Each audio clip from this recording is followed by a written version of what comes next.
cette rencontre. Voilà, c'est parti. Alors, bonjour, je m'appelle Étienne Lepage, je suis auteur dramatique et je suis également cette année auteur en résidence du département des littératures de langue française, de traduction et de création de l'Université McGill. Et donc, c'est dans ce cadre-là qu'on se trouve en ce moment. Dans le cadre de mes fonctions, j'ai la responsabilité d'animer un peu le département de manière un peu créative autour de la littérature. Et c'est pour ça que j'ai organisé des rencontres. Il y a peut-être parmi vous qui étaient là. On a rencontré Michel Tremblay et Rebecca Deraspe dans les derniers mois. Et donc, l'idée, c'est de présenter un peu aux gens du département, aux étudiants qui sont, pour certains, en création aussi, des points de vue d'auteurs, d'autrices, un petit peu comment ces gens-là construisent une vision artistique et pour qu'ils puissent développer la leur aussi. Mais j'avais envie d'ouvrir ça à tout le monde. Donc voilà, c'est pour ça que vous êtes là aussi, beaucoup de gens qui ne sont pas nécessairement au département de McGill. C'est extraordinaire de se retrouver autant de gens à parler de dramaturgie. Ça n'arrive pas tous les jours. Et donc, voilà comment ça va se passer. Je vais faire un échange avec notre invité à environ 1 heure.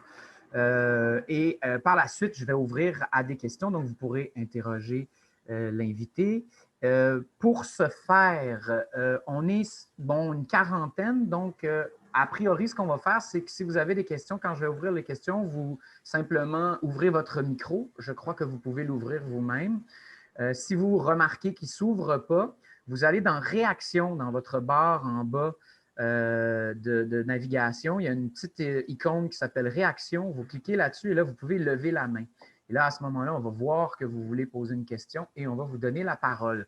Si jamais il y a un problème technique, des questions ou quoi que ce soit, vous pouvez toujours faire signe à Camille Garand-Aubry, que vous voyez juste à ma droite en haut, qui est ma collègue, je dirais, de soutien technique. Donc, elle me donne un coup de main à gérer tous ces enjeux. Donc, s'il y a quoi que ce soit, vous pouvez lui faire signe. Voilà.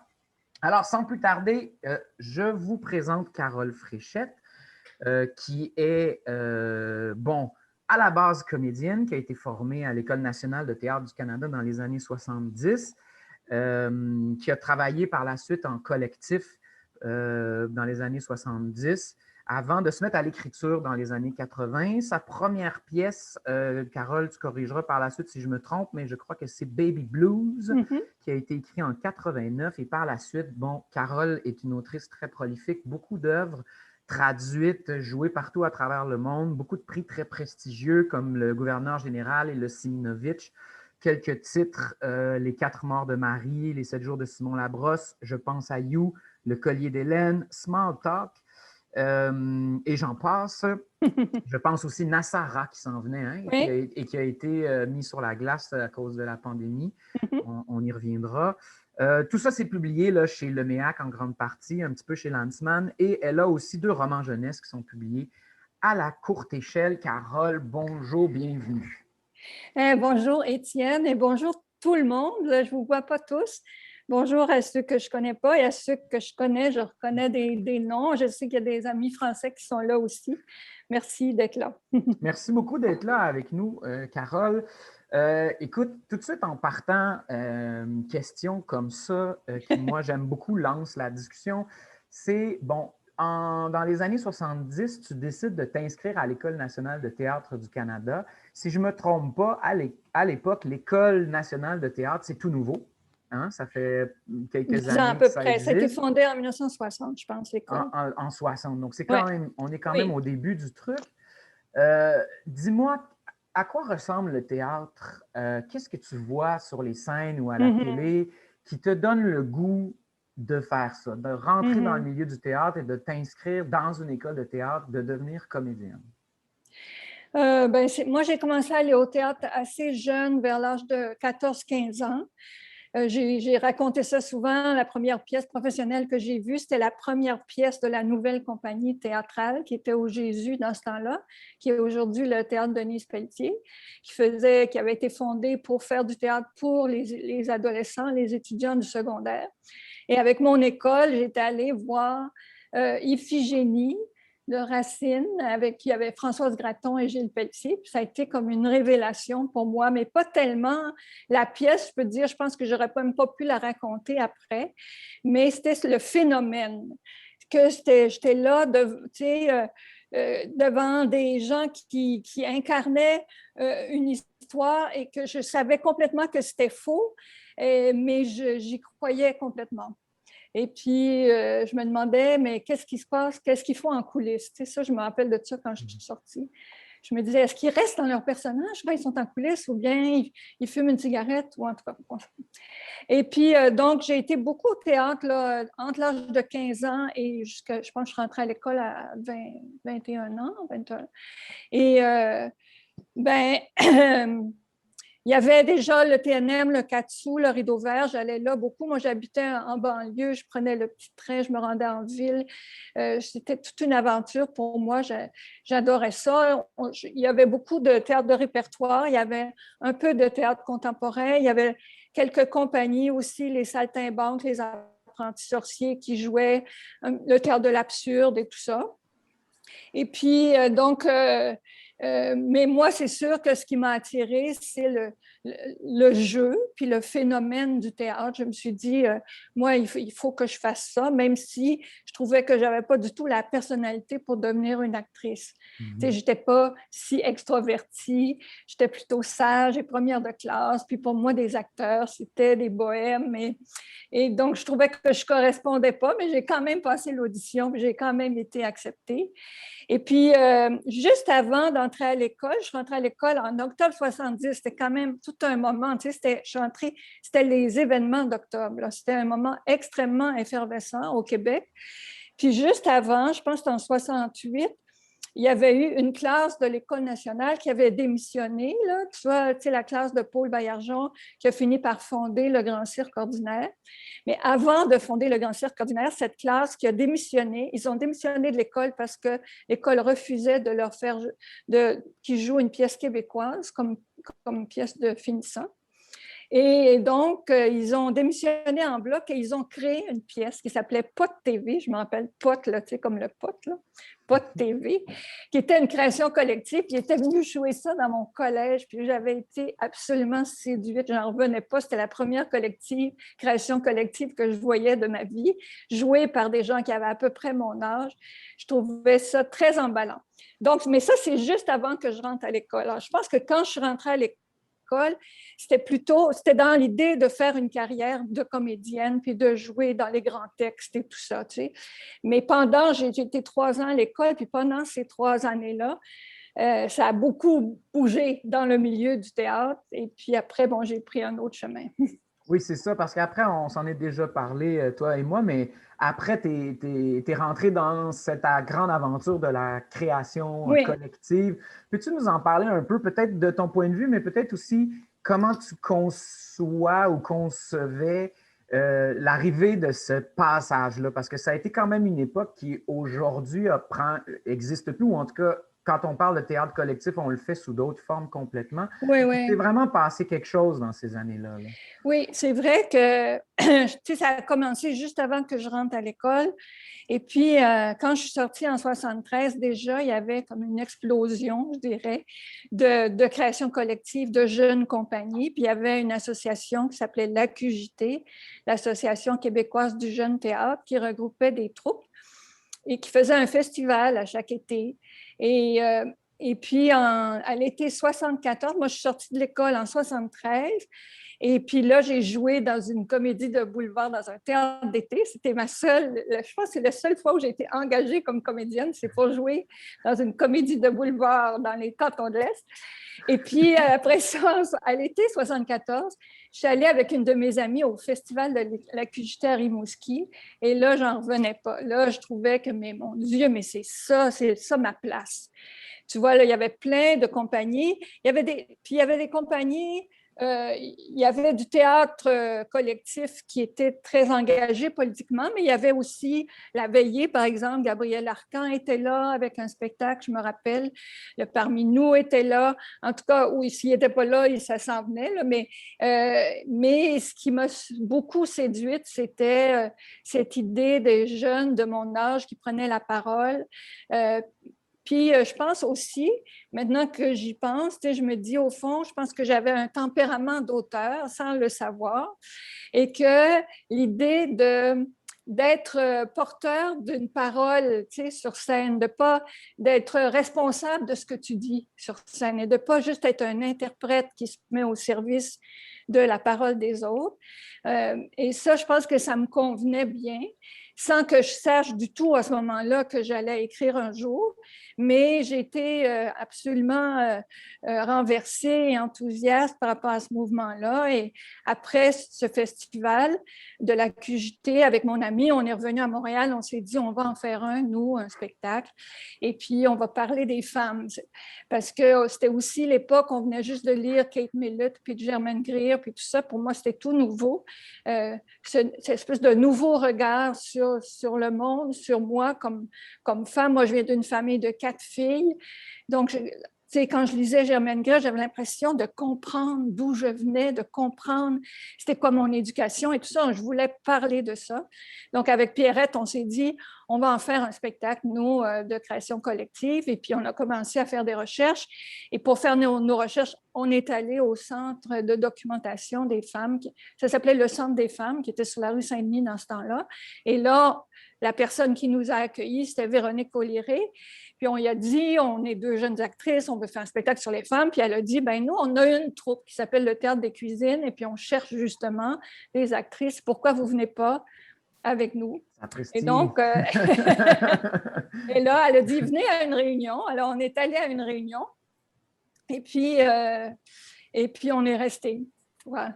Wow. Et moi, c'était quand même un choc. Tu sais, moi, je sortais d'une école de théâtre. Et là, en fait, le Théâtre des Cuisines, c'était vraiment du théâtre militant, puis c'était composé de filles qui étaient plus militantes que comédiennes. Donc, j'entrais dans un tout autre monde. J'entrais dans un monde du militantisme politique. Puis au début, je n'étais pas trop sûre, tu sais, que c'était ma place. Mais j'ai été... c'est vrai que, bon, ça s'est donné comme ça, qu'on a été une équipe de 5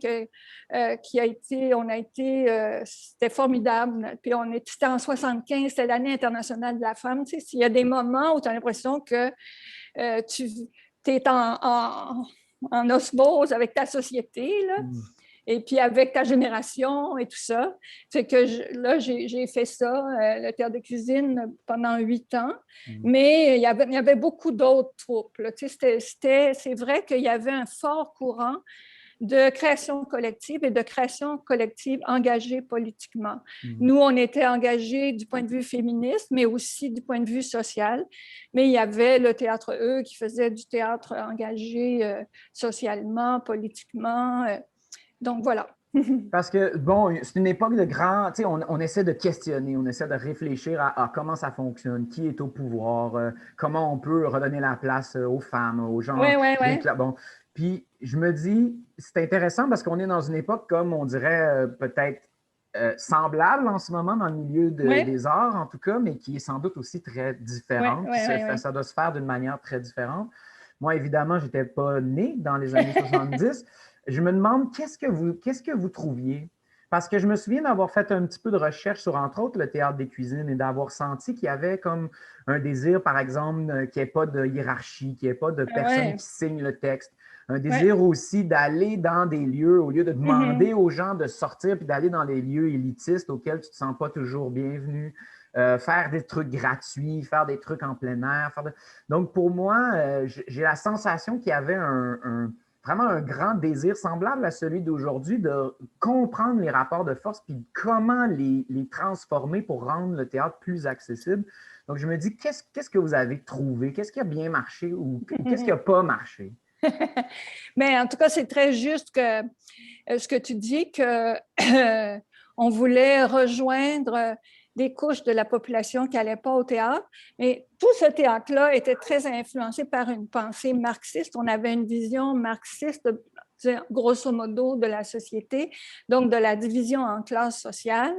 Et un peu, puis l'art et le théâtre étaient perçus comme un instrument que tu pouvais utiliser comme un instrument de changement ou alors comme un instrument de statu quo. Mais tu c'était un ou l'autre, disons. C'est-à-dire, on disait, le théâtre, ça dit toujours quelque chose, alors c'est à toi de choisir ce que tu vas dire avec le théâtre. Et puis, au Théâtre des Cuisines, puis dans d'autres troupes aussi, c'est vrai, il y a eu beaucoup d'efforts. On se disait, au fond, les théâtres établis, ce sont des lieux qui reconduisent, disons, l'idéologie dominante. Et nous, et puis les gens n'y vont pas. De toute façon, les classes ouvrières, ils n'y vont pas au théâtre. Et donc, nous, on se disait, on va aller faire du théâtre pour les gens. On va aller apporter le théâtre aux gens qui n'y vont jamais. Donc, c'est vrai que c'est dans ce sens-là que c'était vraiment du théâtre militant. On ne faisait pas du tout une carrière. On ne mettait pas notre nom dans le programme. Il n'y en avait pas de programme. On jouait souvent gratuitement. Quand on jouait pour des organismes qui avaient des budgets comme des syndicats, on se faisait payer, mais nous, on ne touchait pas de salaire, mais pour défrayer là, ce que ça coûtait d'aller jouer. Mais dans d'autres cas, pour des groupes populaires qui n'avaient pas de sous, on allait jouer gratuitement. Donc, il y avait tout ça. Est-ce que ça a marché? Oui. C'est-à-dire que je pense qu'il y a eu un vrai... oui, je pense qu'il y a eu un vrai mouvement d'aller vers, de sortir le théâtre du petit cercle dans lequel il évolue. Mais est-ce que les gens, après, sont venus dans les théâtres? Pas plus, je pense. C'est quand même intéressant parce qu'aussi, quand on écoute comment toi, tu es venu au théâtre, en tout cas, ce que tu viens de nous dire nous donne la sensation que c'est vraiment structurellement que tu t'y es retrouvé, par l'école, par des sorties d'école. Oui, complètement. Ça veut dire qu'il y a quelque chose soudainement qui n'est pas du tout laissé au hasard de classes spécifiques, élitistes qui amènent leurs enfants voir, mais qu'il y a vraiment une idée de non, on démocratise, c'est à l'école. Donc là, les gens peuvent soudainement, c'est pas parce que tu es fille de forgeron que tu deviens forgeronne. Ou, bon. Donc, cette idée-là est quand même très importante, l'idée de démocratisation, à mon avis. Qu'est-ce qui fait que tu as quitté ce milieu-là? Cette approche-là ou cette façon-là de penser le théâtre? Moi, j'ai été dans le théâtre de cuisine de 1973 à 1981, à peu près. Mais non, de 1974, oui, 74 à 81. On a créé en 1974, moi quand je suis rentrée, il y avait déjà un spectacle qui s'appelait « Nous aurons les enfants que nous voulons », qui était un spectacle sur l'avortement et le droit de contrôler son propre corps, etc. Et puis, donc, moi, j'ai joué dans ce spectacle-là, mais je n'ai pas contribué à l'écrire. Puis, ensemble, les 5, là, on a écrit « Maman ne travaille pas à trop d'ouvrages ». Ça, c'était en 75. La première, c'était le 8 mars 75. Je voulais signaler que ça vient d'être réédité quand même, « Maman ne travaille pas à trop d'ouvrages » par les éditions du Remue-Ménage après, je ne sais plus combien d'années, 45 ans. Et puis, ça, c'est un spectacle qui a eu beaucoup d'impact. Mais après ça, je te dirais, il y a des raisons internes puis des raisons plus de contexte politique, là, pourquoi je suis partie. Après Maman ne travaille pas, on a eu une période où il y a tout de suite après, je pense déjà en 76, il y a 3 filles sur 5 qui ont quitté le groupe. Là, on a recruté d'autres filles, mais on n'a jamais réussi à recréer la même équipe, le même consensus dans l'équipe. Et puis après ça, on a arrêté de jouer en se disant, il faut qu'au fond, avant d'écrire notre prochain spectacle, il faut qu'on fasse de la recherche, idéologiquement, qu'on soit capable de se situer. On se disait féministe et marxiste, on trouvait qu'on ne comprenait pas assez ces concepts-là qu'il fallait lire. Donc, on s'est un peu égaré, là, je dirais. Puis on a laissé le théâtre, puis vers 79, on a décidé avec une autre équipe, il en restait 2 de l'équipe originale, puis avec d'autres filles, on a écrit « As-tu vu les maisons sans porte ?» qui était un spectacle, contrairement à « Maman ne travaille pas », qui, dans « As-tu vu les maisons sans porte », on parlait plus de nous, alors que dans « Maman ne travaille pas », on parlait des ménagères, tu vois. Pour nous, ce n'était pas question de parler de notre expérience à nous, jeunes femmes de 20 ans, scolarisées et tout ça. Alors que là, on a parlé dans les maisons sans porte, plus de notre expérience. Jeunes, il y en a qui commencent à avoir des enfants, donc de jeunes mamans militantes, qu'est-ce que c'est d'être militant, etc. Mais au cours de ces années-là, il y avait quelque chose qui se passait. C'était la fin des années 70, c'était la fin d'un mouvement, je dirais. La fin, c'était pas juste le théâtre des cuisines. Tu sais, en 80, il y a eu le référendum, la défaite du référendum, et les années 80 aussi, c'était, tu sais, ça s'en allait lentement vers la chute du mur de Berlin. Là. Tu sais, il y avait comme, on a appelé ça la fin des utopies, ou en tout cas de cette utopie-là, de cette façon-là de vouloir changer la société. Et moi, mon cheminement personnel à l'intérieur de ça, je pense que moi, d'abord, j'ai découvert à travers Maman ne travaille pas, puis les maisons sans porte, qu'en fait, j'aimais bien écrire, que ce que je préférais de toute cette expérience-là, c'est les moments où je me retrouvais seule chez moi pour écrire une scène. Puis que, il faut dire qu'on vivait le collectif de façon assez extrême. Là, il n'y avait pas de metteur en scène, il n'y avait pas d'auteur attitré, tout devait être fait par tout le monde. Et ça, c'était assez épuisant quand même. Et donc, les moments où je me retrouvais seule chez moi pour écrire, c'était en même temps des moments de repos. Et puis là, je me suis rendu compte qu'en fait, j'aimais bien ça, que j'avais une certaine facilité à écrire des dialogues. Et donc, plus le temps avançait, plus après les maisons sans porte, c'était la fin. De toute façon, le théâtre de cuisine s'est arrêté là. L'expérience des maisons sans porte, c'était une nouvelle gang et c'était pas du tout facile. Il y avait beaucoup de tensions, comme ça arrive souvent dans les groupes militants, hein, parce qu'on met beaucoup en jeu, puis on veut tout changer. On veut changer les rapports entre nous, les rapports de pouvoir, mais c'est sûr que ça se fait pas sans... Il y a un prix à payer pour ça, si tu veux. Puis, et donc, il y avait, je pense, le groupe arrivait au fond à sa fin de vie. Et puis moi, de plus en plus, j'avais envie d'autre chose. Je pense que moi, je me suis dit, j'ai touché à des limites, une limite idéologique puis une limite artistique. La limite artistique, c'était que cette façon d'écrire le théâtre, ça donnait une sorte de spectacle qui était un peu rigide, si tu veux, ou qui était un peu au service. On sentait beaucoup à quel point c'était au service d'une idée. Puis moi, je découvrais le plaisir d'écrire, puis j'avais envie de plus de liberté. Et puis une limite idéologique ou politique qui était que tout en demeurant féministe, de cœur, j'avais plus envie de regarder le monde uniquement à travers cette lorgnette-là. Il me semblait que la vie humaine était infiniment complexe et que j'avais envie de m'intéresser à l'expérience humaine de différentes façons, sans jamais renier ma condition spécifique de femme, mais que c'était pas ça que le point de vue que je voulais... c'est un prisme, tu peux regarder tout à travers une lorgnette. Et puis moi, j'avais envie d'élargir ma lorgnette. Voilà. Ben oui, moi je comprends tout à fait. Aussi, c'est pas juste comme tu l'as dit, c'est pas juste des choix personnels dans le sens où il y a aussi des mouvements. On sent des fois que c'est beaucoup de choses qui changent en même temps, puis c'est pas juste bon, je vais quitter je ne serai plus engagé, mais c'est pas vraiment ça, c'est plus complexe que ça. Puis ça finit par être aussi. Moi, je l'ai senti beaucoup quand je suis arrivé dans le milieu. Je suis arrivé au moment où l'idée de redevenir engagé devenait très importante. Avec toutes les questions que ça pose, bien sûr, aujourd'hui, la manière de le faire, comment on fait ça. Mais je sens bien que c'est difficile de ne pas se positionner, qu'on le veuille ou non. Puis éventuellement, mais si tout le monde délaisse ça, ça risque aussi d'être plus difficile de s'entêter. Peut-être à ce moment-là, Carole, on irait. J'aurais le goût de te questionner un peu plus sur ta dramaturgie directement. J'aurais le goût, la première question que j'avais le goût de te demander, c'est dans ta manière de voir ce que toi-même tu écris. C'est quoi? Qu'est-ce qui se passe dans tes pièces? Alors, c'est quoi tes pièces? Elles sont faites de quelle couleur, de quel ton, de quelle nature? Elles ont quelle texture?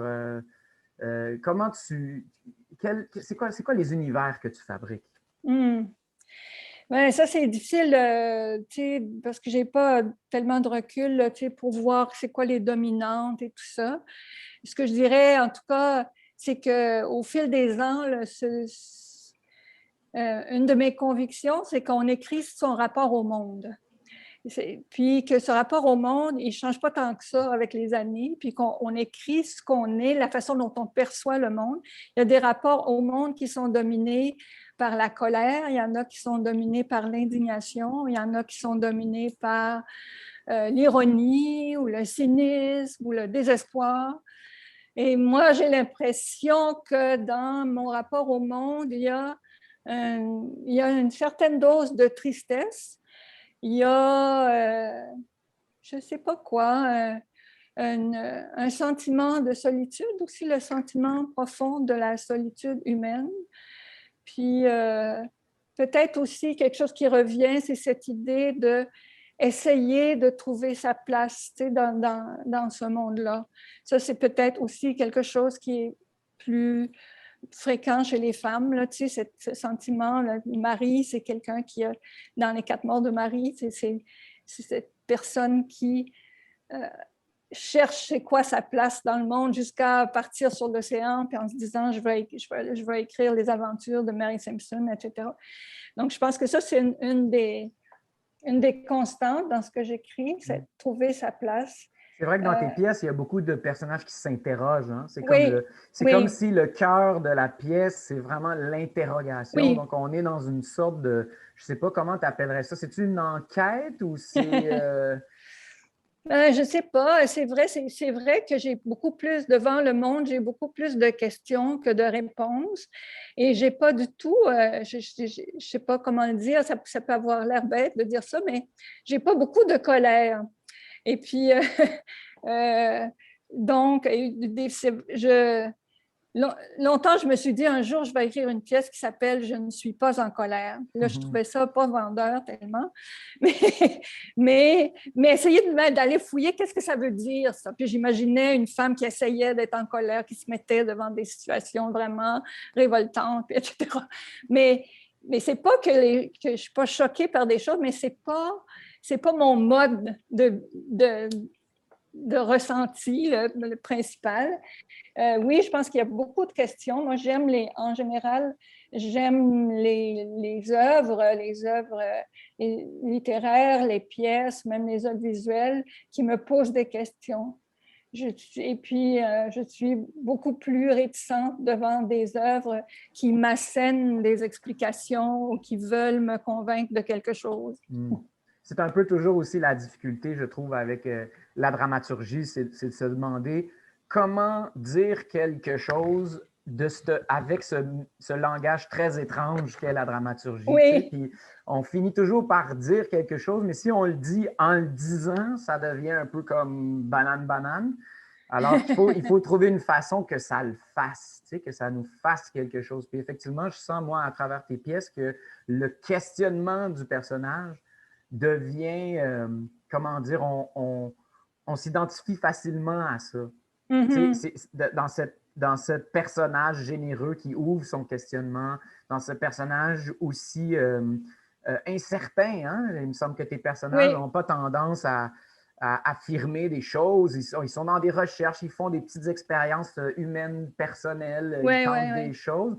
Ils sont aussi un peu, des fois, ça me fait penser, j'ai lu dernièrement, voyons, les deux en haut d'un building, là. Comment il s'appelle? Jean et Béatrice. Jean et Béatrice. J'ai senti là-dedans quelque chose de Tim Burton, dans le sens de personnages qui essaient de toucher l'autre, donc qui ont des questionnements, qui essaient de trouver des réponses aussi par la communion, mais cette communion-là aussi est problématique. Ça semble pas si évident de frictionner avec les autres ou de se retrouver avec les autres. Oui, c'est vrai que cette recherche de Béatrice qui cherche l'amour, de Jean qui soi-disant vient pour la récompense, mais qui cherche quelque chose d'autre aussi.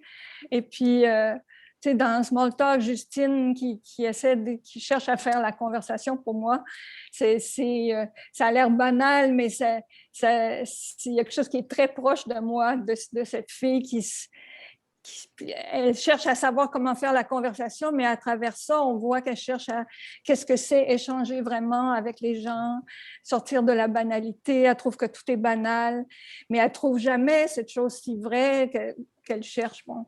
Mais c'est vrai qu'il y a ça, il y a cette recherche-là. Puis,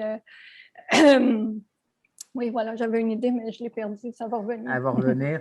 Puis pour moi, il y a aussi, je ne sais pas, j'aurais le goût de t'entendre là-dessus. Comment tu décrirais le genre, ton genre? Parce que je te dirais peut-être juste pour comment dire, te lancer dans une possible réponse, pour moi, ce n'est pas du naturalisme ou du réalisme tout à fait.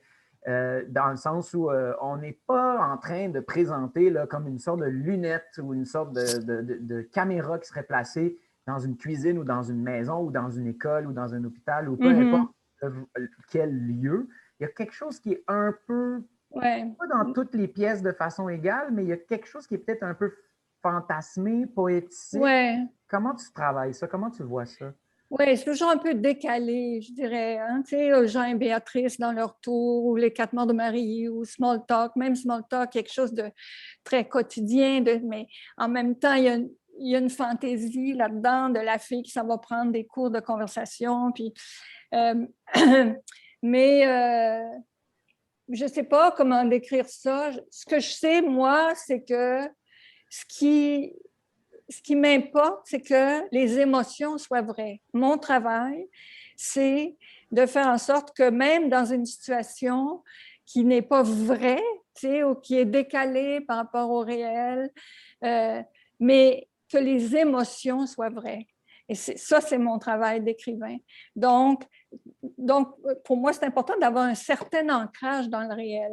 C'est important pour moi que les personnages y aient un certain ancrage qui soit fait de chair, qui ont des désirs, des choses identifiables. Après, ils peuvent être dans un contexte qui est un peu décalé par rapport au réel, comme dans Violette sur la Terre, ou en tout cas.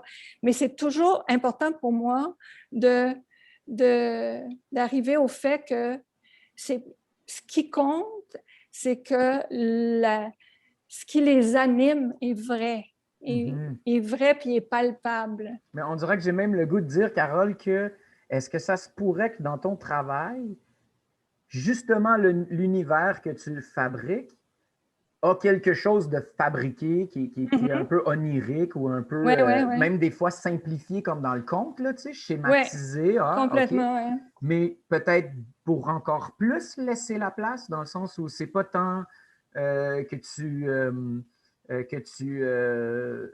comment dire, c'est pas juste c'est pas simplement que tu choisis de t'intéresser à la sincérité des personnages, c'est aussi que tu t'assures que cette sincérité-là soit partout. Il y a comme aucune, il y a le moins de place possible à autre chose. On dirait qu'il y a comme un travail au contraire, simplifier autour pour vraiment que ça reste là. On dirait que les personnages, à la limite, la scène, c'est leur émotion ou leur espace intérieur. Oui, c'est vrai. Je trouve, de plus en plus, je trouve que mon travail, mon vrai travail, c'est de créer de la vie. Puis quand j'enseigne un peu à l'École nationale, où je t'ai enseigné il y a longtemps. Tu m'as enseigné. Mais j'ai changé de discours des fois depuis ce temps-là, mais en tout cas, une des choses que je dis souvent, c'est notre premier travail comme auteur, c'est de créer de la vie, puis c'est quelque chose de très mystérieux. Comment on crée de la vie avec des mots sur une page ou sur un écran. Faire en sorte que cette vie-là va se mettre à vibrer sur la page, puis que quand des acteurs vont la dire, ça va vibrer en eux. Ça, c'est mon travail. C'est pas mon travail, c'est pas je vais utiliser ces personnages-là pour démontrer à quel point la société est injuste. Mon travail, c'est de faire vivre, de créer cette vibration-là. Mais c'est sûr que je pars de choses qui me touchent, et donc j'essaie toujours de revenir à ça, parce que quand on écrit, c'est sûr qu'il y a une part de nous qui analyse en même temps, puis qui est conscient que, tiens, là, je suis en train de parler de ça, ou là, je suis en train de parler de ça, ou là, je vais me casser la gueule là-dessus. Bon. Mais mon travail, c'est pas, je ne deviens pas idiote je ne sais pas que je perds conscience, je ne suis pas dans une naïveté absolue. Mais il y a un travail d'aller-retour où, tout en étant consciente de ce que je suis en train de faire, mon travail, c'est de redescendre dans le plus basique là, de ces personnages-là. OK, elle est là, cette femme, elle est là, elle est dans cette réunion en Afrique, il se passe ça. Qu'est-ce qu'elle fait? Qu'est-ce qu'elle fait? Puis, qu'est-ce qui vient organiquement après? Il y a quelque chose d'organique qu'on cherche. Puis ça ne s'enseigne pas, mais puis après, on peut essayer ensemble, quand on est dans un cours, de voir qu'est-ce qui vibre pas, pourquoi là, ça a l'air mort, etc. Mais c'est la chose que je trouve la plus mystérieuse et la plus passionnante et qui continue de m'intriguer. Puis, à ton sens, qu'est-ce que tes pièces ont tendance ben, c'est 2 questions. Tu peux répondre dans l'ordre que tu veux. Qu'est-ce que tes pièces ont tendance à produire comme effet? Et qu'est-ce que cet effet-là veut dire? Tu vois un peu ce que je veux dire? C'est comme 2 questions qu'on peut répondre dans un ordre ou dans l'autre, mais souvent, une pièce crée une sensation, tu sais. Ouais. Puis bon, on peut demander aux gens à la sortie du théâtre, puis ils ont des interprétations différentes, mais souvent, quand on questionne vraiment, on se rend compte qu'il n'y en a pas 12 interprétations, il y en a 2 peut-être, tu sais. Mais souvent, nos pièces créent quelque chose chez les gens. Je me demande si tu as une impression que ton travail a fait, tu sais, créer un genre d'ambiance. Tu sais, c'est-tu du drame, c'est-tu de la tragédie, c'est-tu comique, c'est-tu... qu'est-ce que c'est? Puis, à ton sens, qu'est-ce que ça crée chez les gens? Qu'est-ce que ça leur dit? Est-ce que c'est décourageant, encourageant? Est-ce que c'est un encouragement à faire le nettoyage psychologique de soi-même? C'est-tu de la thérapie ou c'est-tu de la provocation? La provocation, non. Ça, c'est sûr que ce n'est pas mon registre. C'est difficile, hein, parce que je ne le sais pas. Peut-être les gens qui sont là, ils pourront témoigner de ce que ça leur fait. Mais je pense pas non plus que c'est désespéré, qu'ils ne sortent pas de mes pièces désespérés ou... non, je pense qu'il y a... Je ne sais pas, il y a une douceur, je pense, peut-être, qui fait du bien. Puis il y a certainement une émotion. Tu sais, c'est sûr qu'il y a une émotion que je cherche, puis qui, quand c'est réussi, se transmet. Mais cette émotion-là, elle n'est pas de la colère, puis elle n'est pas de l'indignation. Elle est peut-être, je ne sais pas, la tristesse ou devant notre condition, devant l'expérience humaine, devant la difficulté de vivre, tout simplement.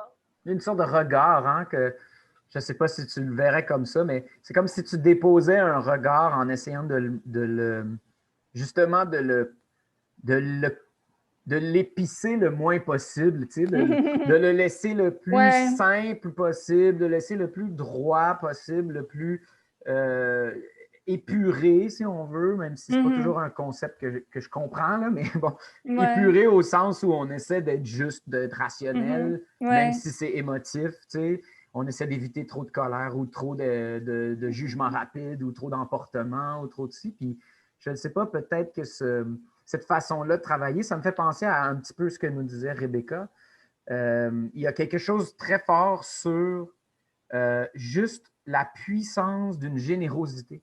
Une sorte de générosité qu'à ce moment-là, même si on présente des choses dures ou tristes ou des constats complexes sur l'humanité, cette générosité-là existe aussi en même temps dans le regard, dans la sincérité. Rebecca nous parlait beaucoup de juste une forme de générosité, de bienveillance sur soi, de dire oui, il y a tout ça chez moi, je l'accepte, je le mets, je l'expose. Puis une impression que tout ça finit par être touchant par une forme de générosité assez simple, tu sais, puis qui laisse les gens avec ça, tu sais. Oui, le mot générosité, j'aime ça, certainement. Je crois beaucoup à ça, à la générosité, la vérité, la sincérité. Ça a l'air des mots cucu, mais pour moi, quand je suis devant un spectacle, C'est quelque chose que je cherche. Est-ce qu'il y a quelque chose qui résonne, qui sonne vrai dans ce que j'entends? Et ça peut être sur plusieurs tons. Ça peut être sur le ton de la rage, de la colère. Mais est-ce qu'il y a quelque chose qui sonne juste et vrai et qui vibre? Puis c'est ça que je cherche, là. Ouais. Donc, tu passes beaucoup par le personnage à ce moment-là. Est-ce que tu as une vision particulière du personnage? Est-ce que pour toi, c'est quelque chose en particulier ou tu pars absolument de toi? Je ne sais pas. En général, les pièces, ça part d'un tout petit moment. Ça part d'une émotion ou de... Bon, là, la pièce, là, je peux parler de Nassara, là, qui va être jouée la saison prochaine. Ça a commencé, j'étais en Afrique, j'étais là-bas pour donner des ateliers d'écriture, puis il y avait des enfants dans la rue qui criaient quand je passais « Nassara, Nassara », puis ça m'émouvait énormément, puis je me disais « Mais voyons, pourquoi ça m'émeut comme ça? » Puis Nassara, ça veut dire « femme blanche » là, en moré. Et puis il y avait, j'ai ressenti d'autres affaires, puis je suis revenue, mais vraiment avec cette petite émotion de rien, en me disant, OK, mais quelque chose que je sens qui est fort en moi. Cette émotion est forte. Puis là, je construis autour de ça. Puis je me dis, OK, c'est qui? Bon, souvent, quand je me dis c'est qui, c'est une femme, parce que c'est ça qui me vient naturellement. Puis là, OK, c'est une femme. Puis là, elle est là-bas, en Afrique. Puis elle est venue dans un congrès ou dans un colloque. Puis qu'est-ce qu'elle fait là? Puis là, je construis. Puis là, la première idée qui m'est venue, c'est, elle est dans un colloque, elle est assise à une table, il y a comme, quand un atelier du colloque, là, il y a un tour de table, et puis ça va être son tour bientôt de parler, mais elle n'est pas capable d'écouter ce qui se dit autour de la table parce qu'elle entend juste « Nassara, Nassara », puis que ça la renvoie à quelque chose. Mais à quoi? Je ne sais pas encore. Puis là, mais tu sais, vraiment, je construis comme ça. Fait que c'est sûr que là, il y a une part de Carole qui se dit, attention, là, une femme blanche en Afrique, là, tu touches à des sujets difficiles, dangereux, etc. Mais il y a l'autre qui dit, oublie ça, puis fais vivre cette femme-là, fais-la vivre. C'est quoi son histoire? Pourquoi ça la touche comme ça? Puis là, son histoire se construit tranquillement, puis c'est comme ça. On revient à l'enquête, on dirait. C'est comme, oui, comme un mystère dans lequel qu'il faut explorer jusqu'au fond. Tu sais. Oui, puis je dirais que les personnages, pour moi, ils avancent par coup. Souvent, j'ai cette impression qu'écrire, c'est avancer dans un tunnel avec une lampe de poche, puis tu vois jusque-là, puis rendu là, tu vois un peu plus loin. Puis tu vois une petite lumière au bout, tu te dis, je pense que c'est là que je m'en vais. Et donc, souvent, je pars comme là, pour Nassara, elle s'appelle Marie-Odile, finalement, cette femme. Je pars avec ça, je me dis, OK, elle est là dans cette réunion. Puis là, je la fais vivre un petit peu, puis là, je m'arrête, je me dis, mais attends, c'est qui elle au fond? Puis là, je me raconte un peu plus de son histoire, mais ça se construit au fur et à mesure. Tu ne fais pas tout ce travail-là en amont, en fait. Non. C'est pour ça que ce travail-là devient ta pièce. C'est ça, exactement. C'est les bibles de personnages comme à la télévision, là, où tu es supposé savoir toutes deux autres avant de commencer à écrire une ligne. Moi, c'est pas comme ça que je travaille du tout. Je commence avec une toute petite intuition, puis avec une émotion mais que je sens qui est forte et qui peut vivre longtemps, parce qu'on va passer beaucoup de temps, hein? Fait qu'il faut... Et puis, là, je construis, puis je me demande, c'est qui cette femme-là? Puis là, tout à coup, OK, mais c'est qui est autour de la table? C'est qui les participants? Et puis en tout cas, là, après, là, il est arrivé quelque chose d'épouvantable, je ne vous le dis pas, mais vous verrez ça l'année prochaine. Oui. Ben, c'est intéressant parce que c'est comme si ce processus-là qu'on parle dans tous les livres d'écriture de scénarios de cinéma, c'est comme si tout le processus en amont avant d'écrire le premier mot, toi, c'est là que se trouvait ta pièce, tu sais, dans cette exploration raffinée de on dirait que oui, c'est vrai. Mais c'est sûr que je fais beaucoup de cahiers, là, tu sais. Mettons, j'ai comme là, Nassara, avant d'écrire la première réplique, j'ai écrit beaucoup, mais je ne sais pas tout. J'avance par petits bouts, puis là, je fais vivre ça un peu, puis là, je me dis, là, j'en sais pas assez. J'ai besoin de reculer, j'ai besoin de savoir, OK, qu'est-ce qu'elle a fait? Qu'est-ce qu'elle faisait avant de faire ce voyage? Pourquoi elle a pris la décision de venir? Puis là, je me raconte un autre bout, puis ça se construit comme ça. Je trouve ça très intéressant d'un point de vue de ce que moi j'appelle la dramaturgie contemporaine. Ouais. Parce que je trouve que c'est dans ce genre de processus-là qu'on retrouve des manières de créer complètement originales qui sortent des structures classiques dans laquelle tu peux changer d'auteur, d'autrice. Il va y avoir des sujets puis des langues différentes, mais il va y avoir grosso modo une même manière un peu classique de créer. Mais quand la manière de créer se confond avec le propos, ou quand la manière de se mettre en écriture devient le sens, là, il y a comme une sorte de nouvelles manières de créer le fond par la forme qui, pour moi, parle de dramaturgie contemporaine, c'est-à-dire comment on fait pour dire des choses aujourd'hui avec ce qui est spécifiquement théâtral et non quelque chose qu'on pourrait faire ailleurs dans un balado ou à l'écran, à la télé ou je sais pas quoi. Il y a comme quelque chose qui est unique au théâtre parce que ça prend la forme de la manière d'écrire du théâtre. Oui, c'est vrai. Puis cette histoire de la forme, c'est pas du tout séparé du fond, tu sais, c'est-à-dire c'est pas que on se dit pas ah ben tiens, je vais écrire une pièce moderne ou contemporaine ou je vais écrire une pièce dans une forme étonnante. C'est pas comme ça, c'est-à-dire la forme, elle doit venir d'une nécessité. Tu sais, la forme, elle s'impose au fur et à mesure que tu cherches ton affaire, comme là, mettons Nassara, c'était évident pour moi assez vite qu'elle était assise dans cette réunion, dans ce colloque à Ouagadougou avec 8 personnes, des Africains, des Européens, mais qu'il y avait juste elle sur scène et qu'eux, ils existent à travers elle. Mais ça, c'est une forme. Mais pourquoi j'ai eu cette intuition? J'en sais rien, mais c'est comme ça que la forme, tu sais, puis après, quand les gens analysent ça, ils peuvent dire ça dit telle chose, telle chose, telle chose de la femme étrangère en Afrique. Mais moi, c'est pas ça que je me dis. Moi, j'ai eu cette intuition, je pense, parce que je venais d'écrire Small Talk dans lequel il y avait 13 personnes, 20 personnages joués par 13 acteurs. Je me suis dit, je vais écrire un monologue. Finalement, c'est pas un monologue, mais et puis de toute façon, parce que je voulais qu'on soit dans sa tête, et pour qu'on soit dans sa tête, puis donc, c'était comme ça. Donc, ça, c'est une forme qui est qui impose beaucoup de choses. C'est-à-dire que nous, on a accès à Mme Mwanga, puis à M. Ouedraogo, puis au, je sais pas quoi, au monsieur français agronome, à travers elle. Donc, ça veut dire que, mais en même temps, peut-être c'est quelque chose qui est juste pour moi, parce que moi, je suis une étrangère dans ce pays-là et que ça passe par tout passe par cette étrangère-là. C'est peut-être juste aussi, plutôt que d'essayer de faire vivre Mme Mwanga et M. Ouedraogo que je ne connais pas, tu vois.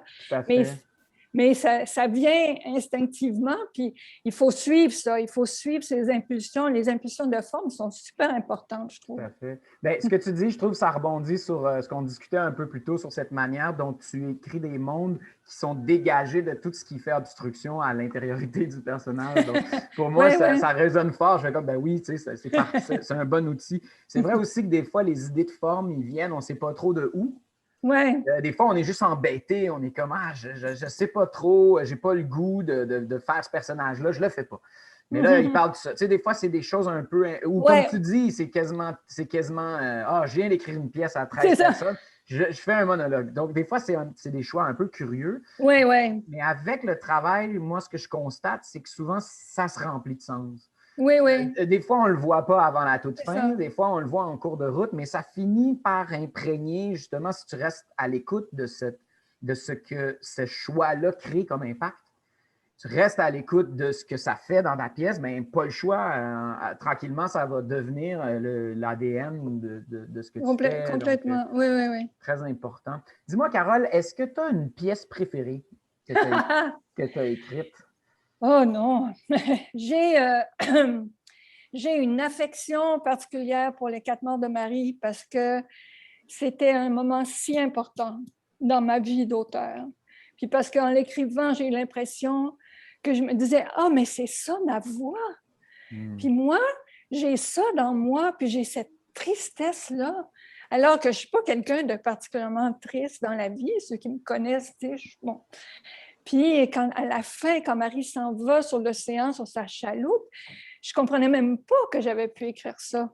Puis il y a quelqu'un qui m'avait dit, tu sais, cet océan, c'est parce qu'il n'y a personne qui pleure dans la pièce, mais quelqu'un m'avait dit, mais toutes ces larmes sont dans l'océan à la fin.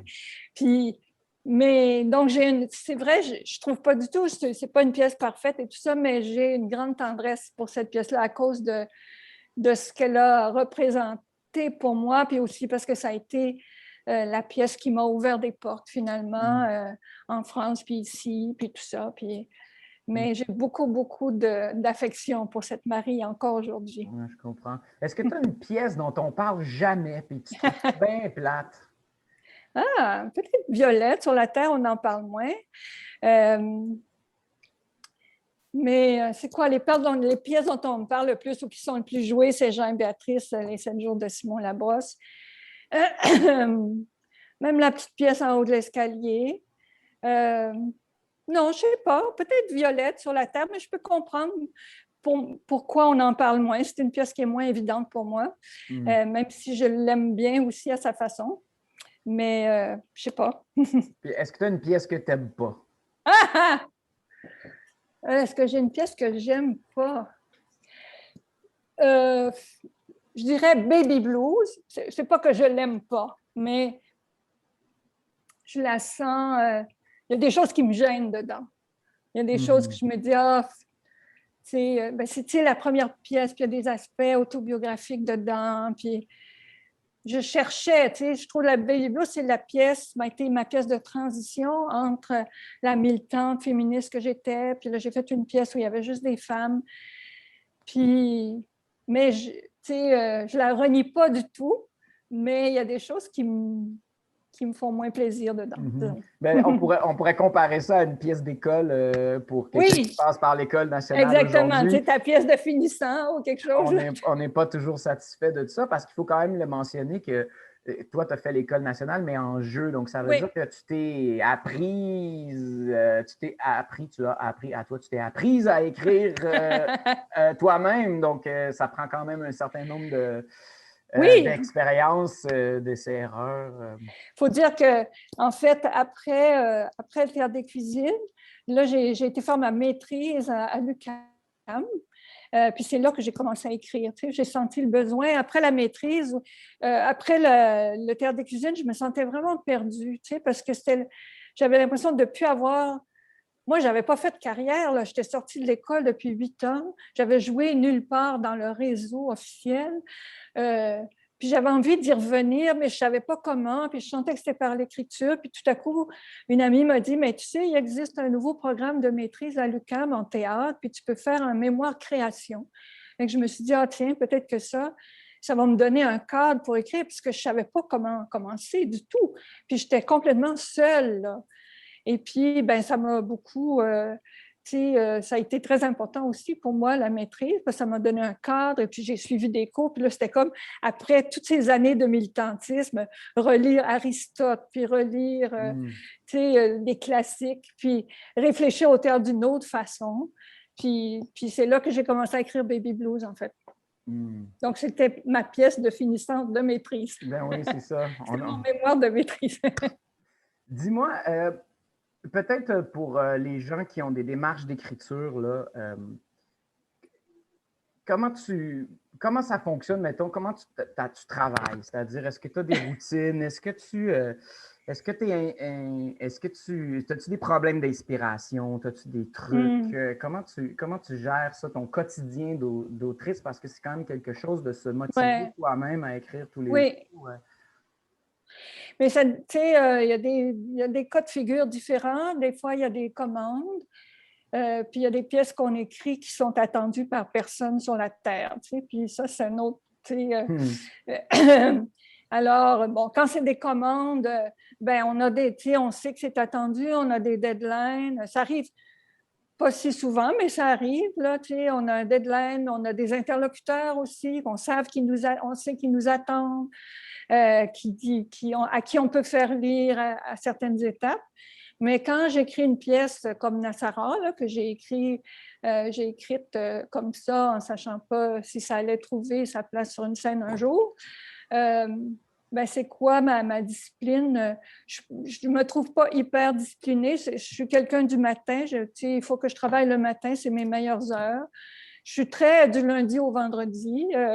Moi, l'image de l'écrivain qui travaille de minuit à 5 heures du matin en buvant du scotch, là, c'est pas du tout moi.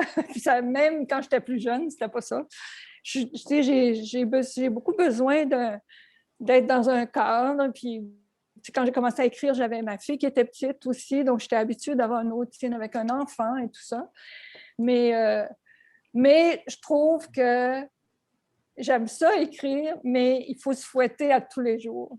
Pareil. Mhm. C'est un drôle de phénomène où ma sœur Josée, elle disait, écrire, c'est comme se baigner dans un lac froid. Au début, tu rentres un orteil, puis tu dis « Oh non, ça ne me tente pas ». Puis là, tu vas jusqu'aux chevilles, puis tu dis « Oh non, ça ne me tente pas ». Puis là, tu vas jusqu'aux genoux, puis là, tu aurais le goût de courir vers la grève, puis tu dis « Oh non, non, il faut ». Puis une fois que tu es plongé dedans, ça devient agréable, puis des fois, tu peux rester des heures, puis ton corps s'est habitué à la température. Puis je trouve que pour moi, c'est l'image parfaite de... Souvent, je n'ai pas le goût de mettre les orteils dans l'eau froide le matin. Puis je trouve toutes sortes d'emails à faire, puis d'arroser mes plantes, puis toutes sortes d'affaires pour ne pas le faire. mais c'est quand même la chose que j'aime le plus faire au monde, pareil. Bien sûr, on est tous là-dedans, puis c'est toujours rassurant de se le rappeler. Puis oui, c'est vrai. C'est un effort. Ça me fait, moi, j'appelle ça les vertus, découvrir les vertus de l'effort. Donc, oui, c'est vrai. Il y a quelque chose qui ne peut pas se faire de façon facile. Ouais. Mais quand on réussit à passer au travers, il y a c'est tellement, comment dire, j'ai juste rewarding en anglais, mais c'est Oui, oui, tellement oui. valorisant. Donc, Valorisant, satisfaisant, tout ça. c'est quelque chose qui est Oui, précieux. je crois beaucoup aussi à rester là, à me dire, bon, même si je suis bloquée, je reste là pendant 2 heures, peut-être je vais écrire juste 2 phrases, là, mais parce que j'aurais souvent l'impulsion de dire, ah, pas ce matin, j'ai pas le goût, mais il y a un moment où si tu fais tout le temps ça, tu n'avances pas, puis je trouve que la plupart du temps, je finis par trouver quelque chose si je reste là. Dis-moi, tu écris tes pièces sur combien de temps? Est-ce que tu traînes ça très longtemps? Parce que j'ai vu quand même dans ta bibliographie tout à l'heure que des fois, il y a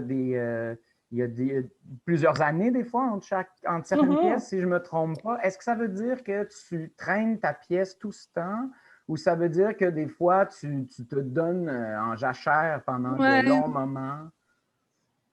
Mon Dieu. Ou tu les mets aux poubelles, t'en écris mais t'es jettes, hein? Ça se peut aussi. Ça m'est arrivé une fois. Une fois, j'ai écrit toute une pièce pour le TNM, je vous l'annonce. Puis, et puis, oui, ça s'appelait La main de l'ange. Et ça c'est en 2002, j'ai eu le Siminovitch. Et puis, c'était un peu une époque pour moi, j'étais portée, quand tu as un peu de succès, puis tout ça. Le Siminovitch, tout le monde sait, le prix le plus prestigieux qu'on peut obtenir au Canada.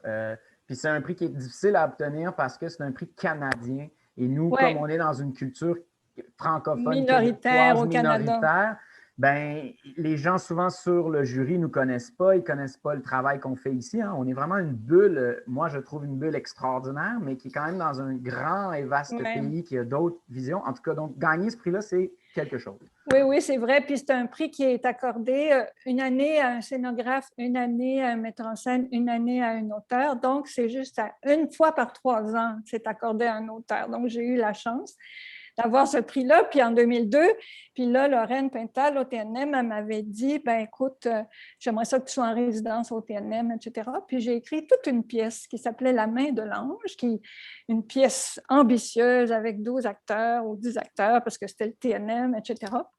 Et puis, je ne sais même pas pourquoi, je me suis rendue à la fin d'une première version, c'est une pièce de 90 pages, mais il y a quelque chose qui ne marchait pas. Et puis, je ne sais pas pourquoi j'ai senti que je n'étais pas capable de la réparer. Peut-être que j'étais trop orgueilleuse, je voulais trop réussir du premier coup. Je l'ai encore là, quelque part sur mon disque dur.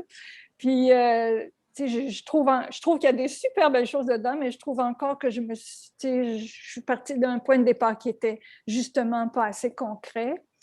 Mais donc ça m'est arrivé une fois, de mettre de côté une pièce, mais sinon, non, toutes les autres pièces que j'ai écrites, J'en ai écrit pas mal des courtes aussi. Moi, j'aime beaucoup ça, les courtes pièces. Puis j'ai eu beaucoup de commandes en France pour ça. Puis j'adore ça. C'est une forme qui me plaît bien parce que ça demande moins de souffle. Puis j'adore qu'on me restreigne mon champ, tu sais.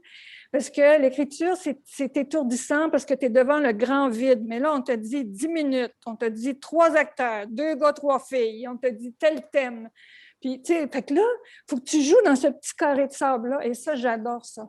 J'adore comment me dire, OK, mais je vais réussir à quand même à mettre quelque chose de moi là-dedans.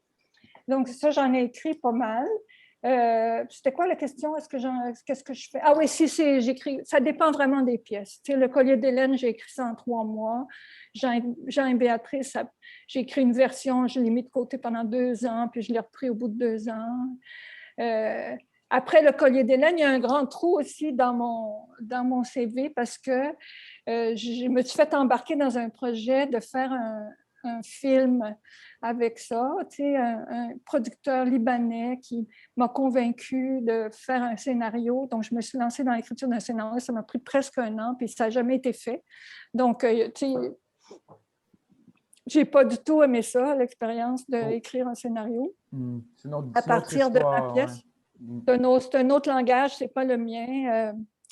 Donc, mais en général, je trouve que j'écris pas vite. Je trouve que je regarde des gens qui ont 35 ans, ils ont écrit plus que moi, là, tu sais, moi. Mais c'est pas grave, ça. C'est pas le. Je vais à mon rythme, puis là, en vieillissant, ben, c'est plus long. Disons, Nassara, c'est un peu un cas, là, ça a pris beaucoup de temps, mais là, Nassara, il y a eu beaucoup de péripéties avec ça, puis il y a eu beaucoup, beaucoup de doutes de ma part parce que ça se passe en Afrique et parce que je joue avec, tu sais, parce qu'il y a une situation assez explosive et parce que j'avais peur de me casser les dents, parce que j'avais peur d'être ridicule, parce que tout ça. Ça a pris beaucoup de temps avant que je fasse la paix avec cette pièce-là. Important aussi, je pense, de suivre les rythmes. J'écoutais le balado de la licorne hier où Olivier Chouanière est venu parler. Puis je trouvais ça intéressant ce qu'il disait il nous rappelait qu'on se faisait mettre en compétition les uns les autres, unes les autres, à cause d'un système qui est surtout basé sur la vente de billets, basé sur... et donc, les théâtres font compétition pour le public. Puis au final, ben, la place que tu ne prends pas quand tu n'écris pas, ben, c'est quelqu'un d'autre qui apprend. Donc, c'est vrai que ça peut venir vite, quelque chose qui travaille dans la tête, de dire, mon Dieu, il faut que je prenne toutes les occasions, il faut que je sois en train de produire, il faut que je prolifère, tu sais. C'est ça. Puis on le voit, les gens qui prolifèrent, quand ils réussissent au bon moment, ils passent d'inconnu sur toutes les scènes en même temps. Oui, c'est ça. Et donc, en tout cas, il faut avoir aussi la capacité, la patience, peut-être, je ne sais pas, peut-être pas une question de courage, mais tu sais, la sagesse de se dire, OK, non, mais tu sais, je vais trouver d'autres chemins, puis tu sais, tu sais. En tout cas, oui, ça peut être important. grisant quand tu as beaucoup de propositions. Puis il y a aussi cette idée que ici au Québec, en tout cas, on ne les rejoue pas, les pièces. C'est-à-dire qu'il faut en avoir toujours une autre, toujours une autre. Moi, mes pièces, jamais on me propose de rejouer Le Collier d'Hélène ou Les 4 morts de Marie ou tout ça. En France, elles sont pas mal rejouées, mais en France, la profession, c'est beaucoup, beaucoup plus grand. Puis, et donc, comme on ne les rejoue pas, ben, si tu n'en écris pas une autre, tu te fais oublier. Donc, il y a une poussée vers ça, là, je trouve, qui n'est pas très saine. Moi, j'ai un pied dans la création scénique contemporaine, tu oui, sais, oui. Carole. Puis ce qui est particulier de cet univers-là, c'est qu'il ne fonctionne pas juste sur l'infrastructure du théâtre montréalais ou québécois, mais bon, c'est surtout à Montréal et un peu à Québec là, que ça a lieu. C'est comme un truc qui est plus branché sur l'international. Et donc, j'ai quelques projets qui ont la chance de... ne sont pas joués beaucoup, mais sont rejoués sur des longues périodes. C'est ça, oui.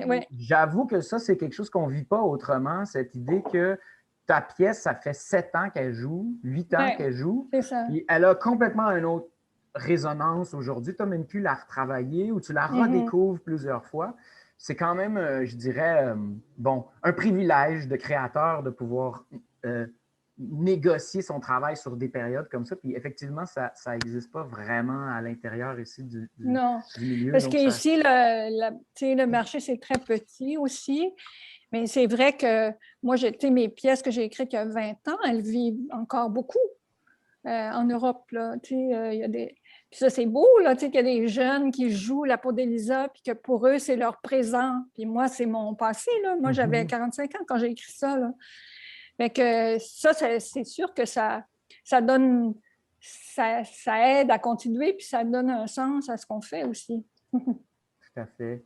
Dis-moi, est-ce que tu as des œuvres qui t'inspirent? Ça peut être du théâtre, mais pas nécessairement du théâtre, mais est-ce qu'il y a des choses que tu reviens, que tu as lues justement à ta maîtrise en création, puis qu'encore tu retournes, puis tu dis c'est toujours ça qui t'inspire, ou tu changes, puis tu es plus branché sur les trucs que tu vois au présent, ou tu essaies de ne pas être influencé par... Oh non, je suis influencée par beaucoup de choses, par le cinéma, j'aime beaucoup les pièces de Inaritu, par exemple. Là, je trouve ça j'adore cette façon qu'il a justement un peu décalée par rapport au réel, mais de raconter des choses qui sont très vraies. Là.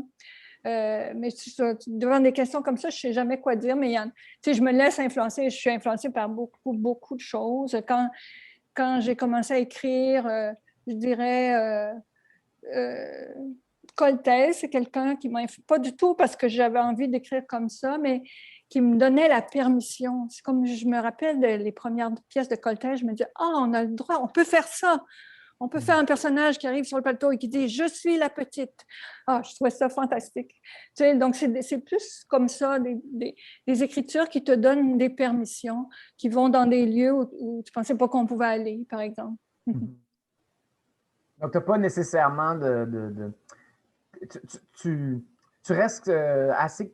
Non, je ne sais pas comment phraser ça. C'est comme si ce que je sentais, c'est que tu as une manière de travailler. Elle t'est très personnelle et elle te fait comme un gant d'une certaine manière. Et donc, tu te laisses inspirer peut-être émotivement, mais tu n'as pas nécessairement besoin d'aller voir quelqu'un, comment il fait ou comment a fait donc telle affaire ou comment sont faits. Ça, c'est pas quelque chose que tu fais nécessairement. Non, pas systématiquement comme ça, mais peut-être plus au début, quand j'ai commencé à écrire. Quand j'ai commencé à écrire, ce que je lisais beaucoup, avec beaucoup d'avidité, des écrivains qui parlaient de l'écriture, qui parlaient même de leur routine d'écriture. On dirait que j'avais besoin de... Je me rappelle plus qui avait dit, j'ai commencé à écrire à 45 ans. Je me dis, OK, ça se peut, on peut commencer tard. Puis j'étais très avide de ça, de qu'est-ce que c'est ce métier-là, comment ça se pratique. Mais sur la forme, je ne sais pas, ça ne me vient pas, mais c'est sûr que je suis influencée par beaucoup. Comme là, je viens de finir de lire un roman français là, qui s'appelle Histoire de la nuit. J'ai comme une relation amour-haine avec ce roman que je trouve extrêmement sombre, mais je suis fascinée par l'écriture. Puis je me dis, ça me donne le goût d'écrire.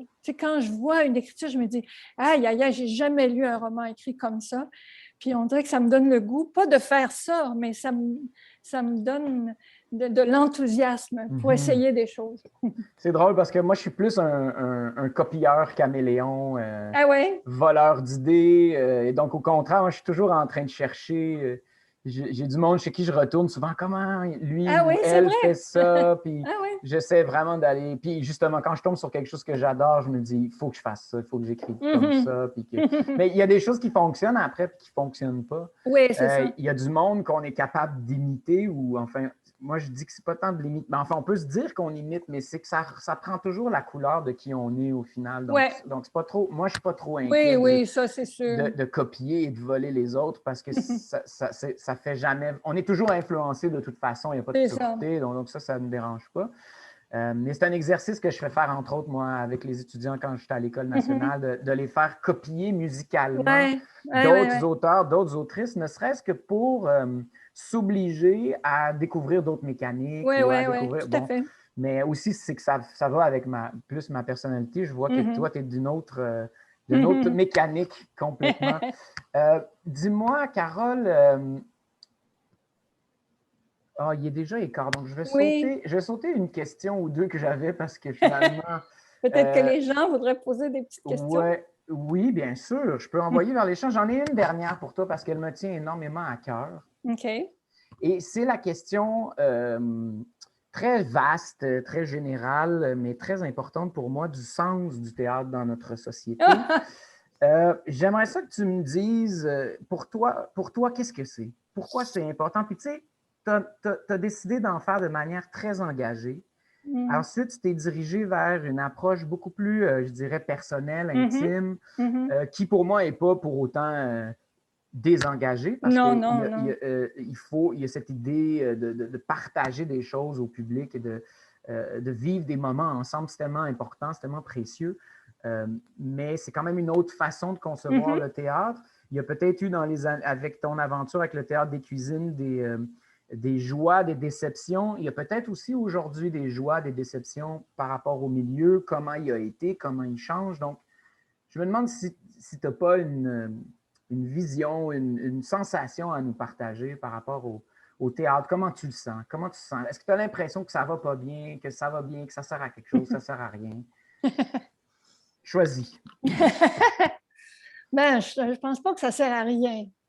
Je pense que par rapport aux idéaux que j'avais quand j'avais 25 ans, que le théâtre change ou que le théâtre serve à provoquer des prises de conscience, euh, ça, j'ai plus ça, cette attente-là par rapport au théâtre, mais je pense que le théâtre, comme la littérature, comme la poésie, comme les arts en général, mais mettons juste la littérature, la poésie, ça sert à, disons, à créer du sens, tout simplement.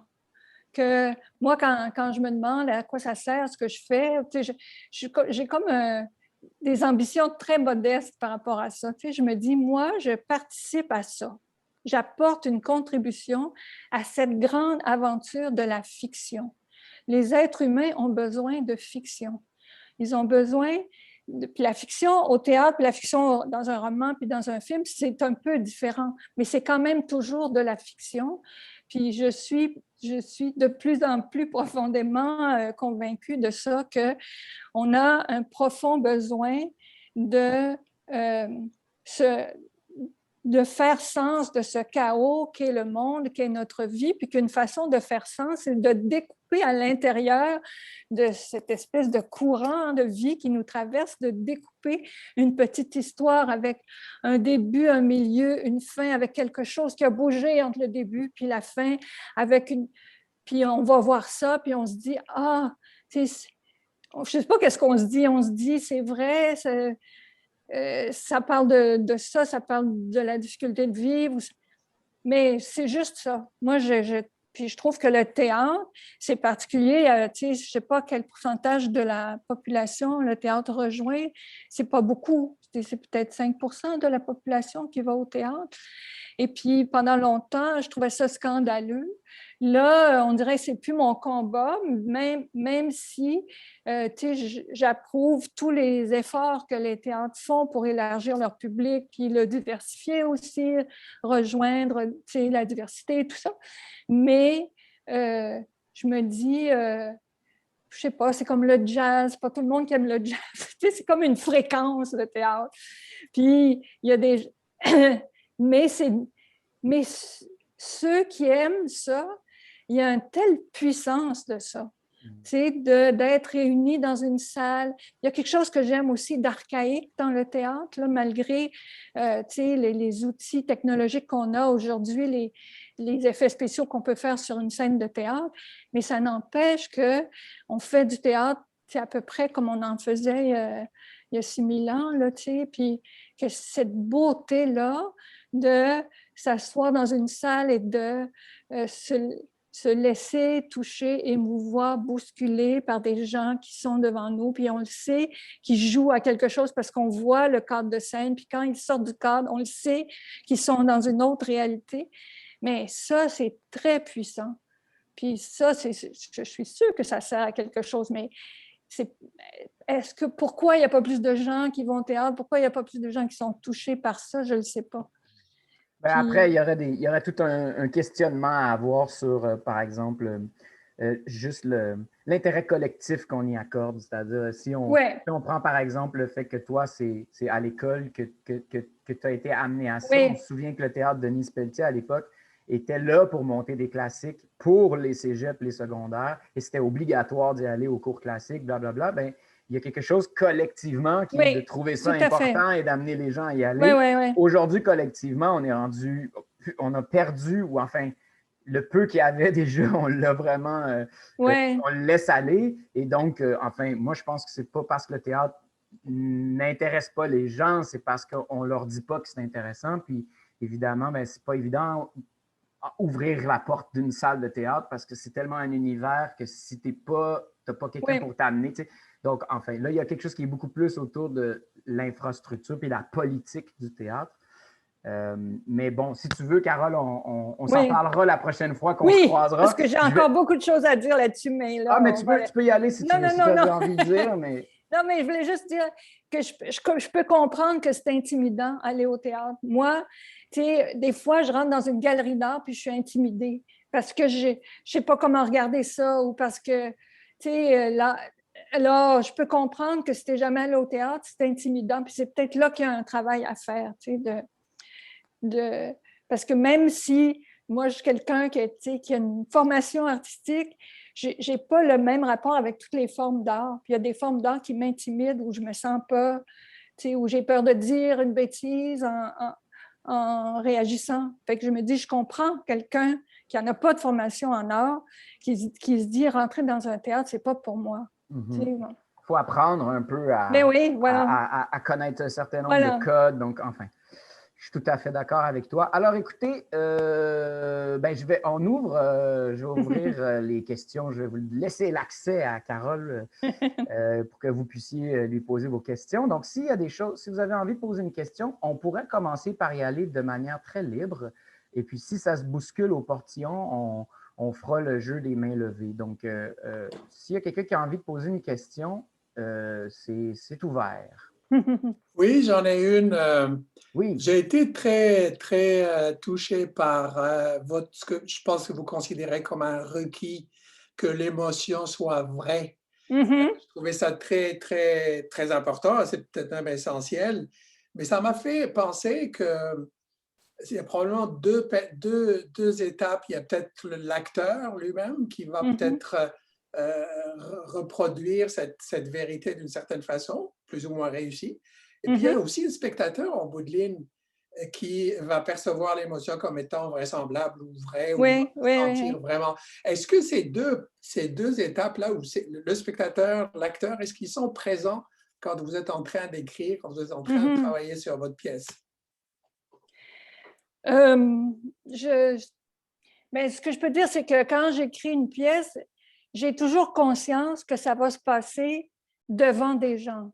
Je trouve que c'est une des choses qui est différente entre écrire un roman et écrire une pièce. C'est que tu écris un roman, tu écris une histoire, ça se passe dans la rue, dans la chambre, dans la vie. Puis le lecteur, il va imaginer la chambre, la rue, etc. Mais la pièce, elle va se passer devant un auditoire où les gens vont être ensemble en train de regarder ça.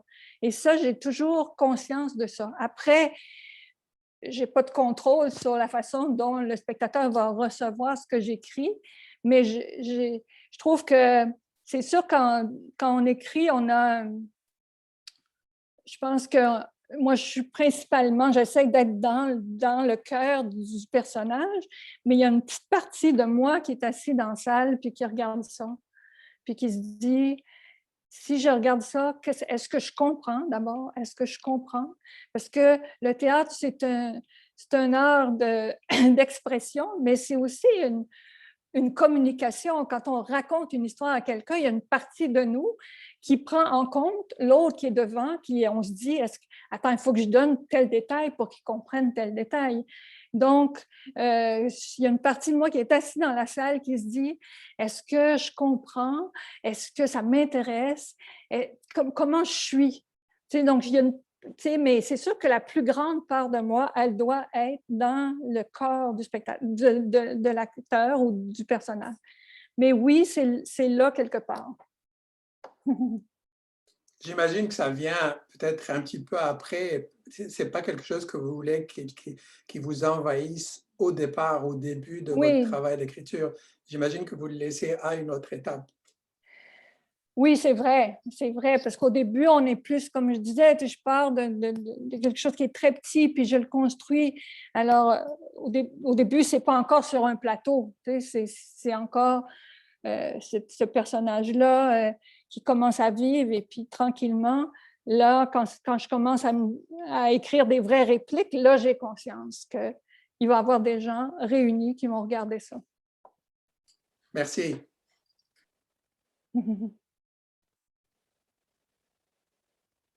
Autre question? Allez-y très librement. Gênez-vous pas.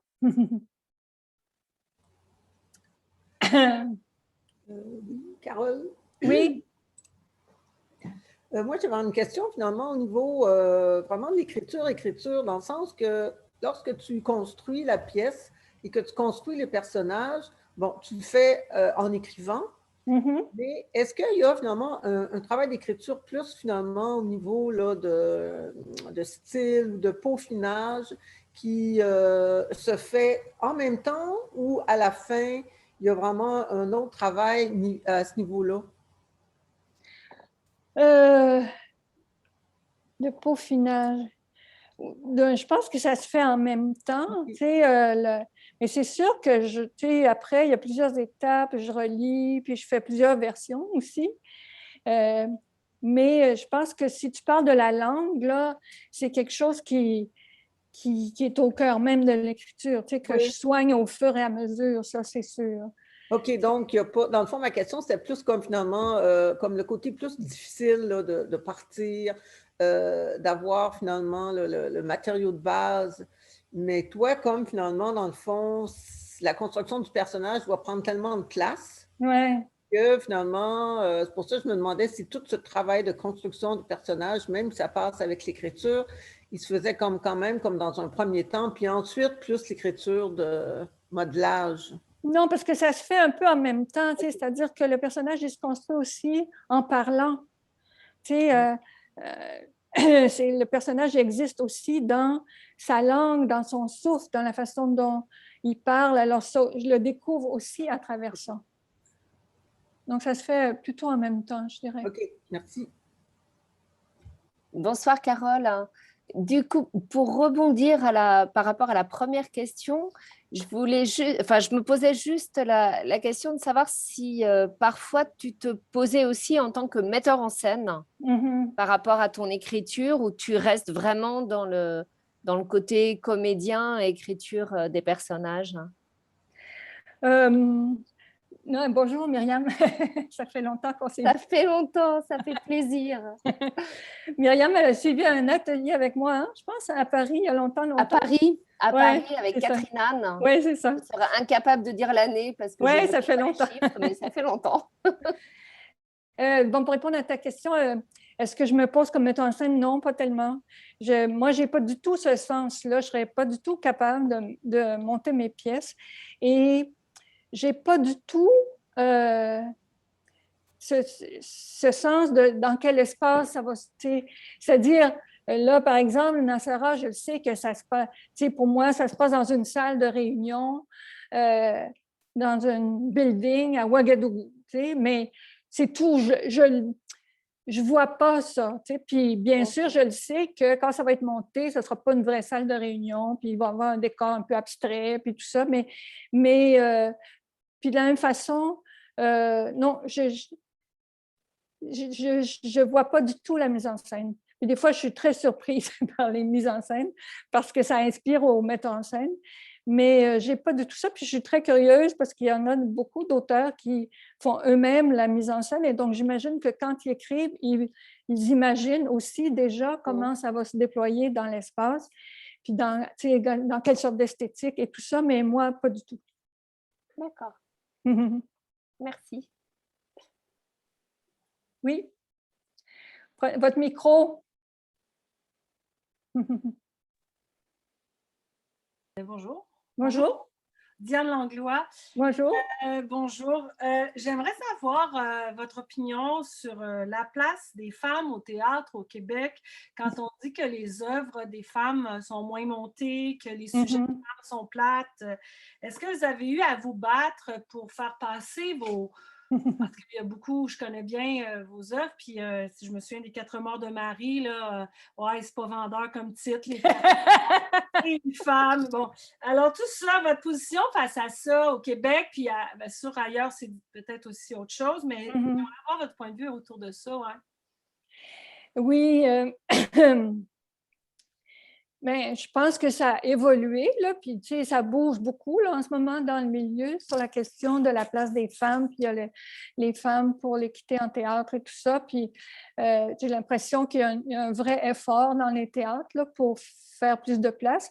C'est vrai que les 4 morts de Marie, ça a pris 7 ans avant de trouver une production à Montréal. C'était ça a finalement été créé en 1998, donc on retourne dans les années 90 quand même.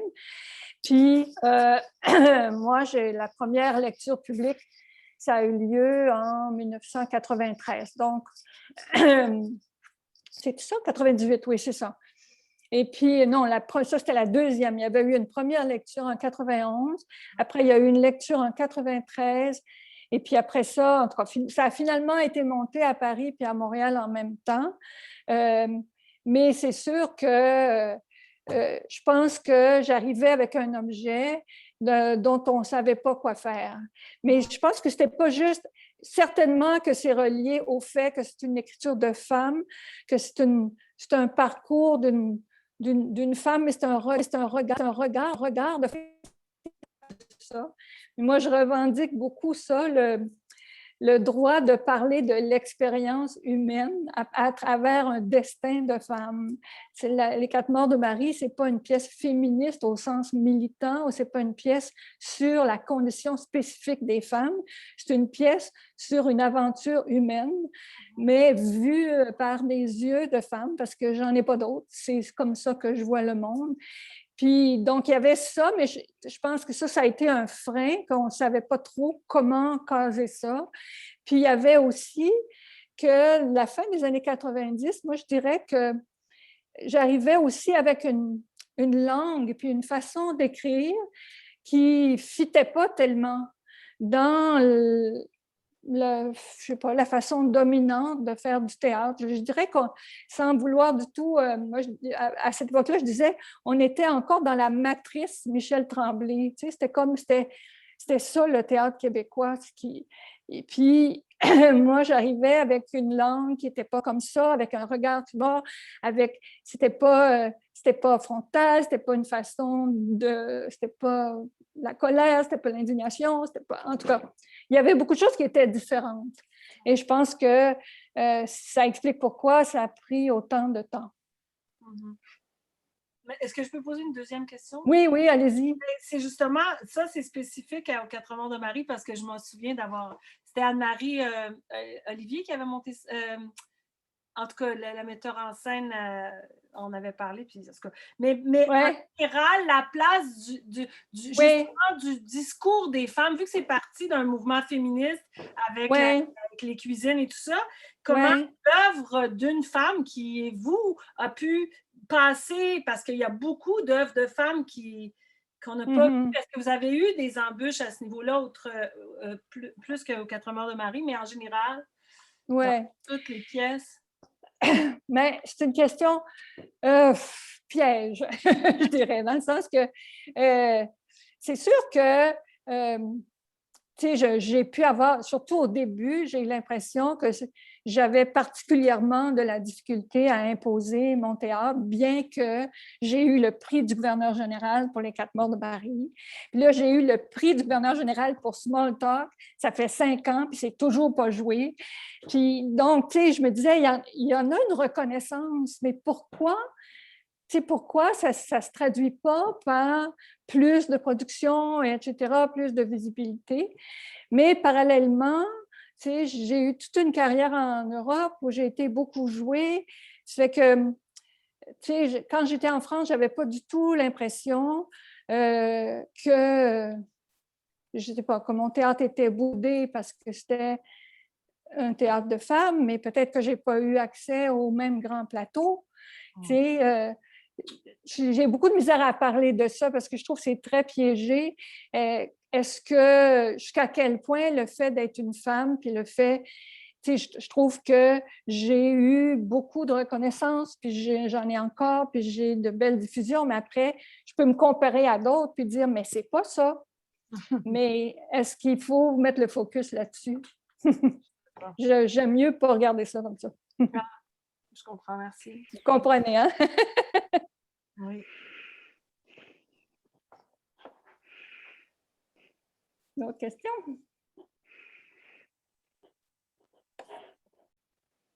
Bonjour, Jacinthe, j'aurais une question. Oui? Oui, en fait, je me demandais, ça va avoir l'air assez basique, là, mais je voulais savoir, ça vous a pris combien de temps avant de vraiment faire juste, en parenthèse, là, de l'écriture? Est-ce que vous avez déjà, j'imagine que ça a dû être progressif. Oui, oui. Et puis, au niveau de votre parcours, justement, comment ça s'est construit au fur et à mesure? Puis, quel conseil vous donneriez à quelqu'un qui commence, en fait? C'est ça, ça a pris du temps avant de vivre de ça. Puis, tu sais, il faut savoir que c'est assez rare de vivre juste de ça, là. Vivre juste pour les auteurs dramatiques. Je pense que les romanciers, c'est pareil, là. Mais moi, je dirais, j'ai commencé à écrire, tu sais, j'ai fait ma maîtrise, j'ai fini ma maîtrise en 86. Donc, j'ai écrit Baby Blues. Puis là, mais là, j'avais un autre travail. Puis après ça, en 90, j'ai été embauchée au Conseil des arts du Canada de 90 à 93. Là, en 93, j'avais quand même, en 93, je ne sais pas, 40 quelques années, 42, quelque chose comme ça.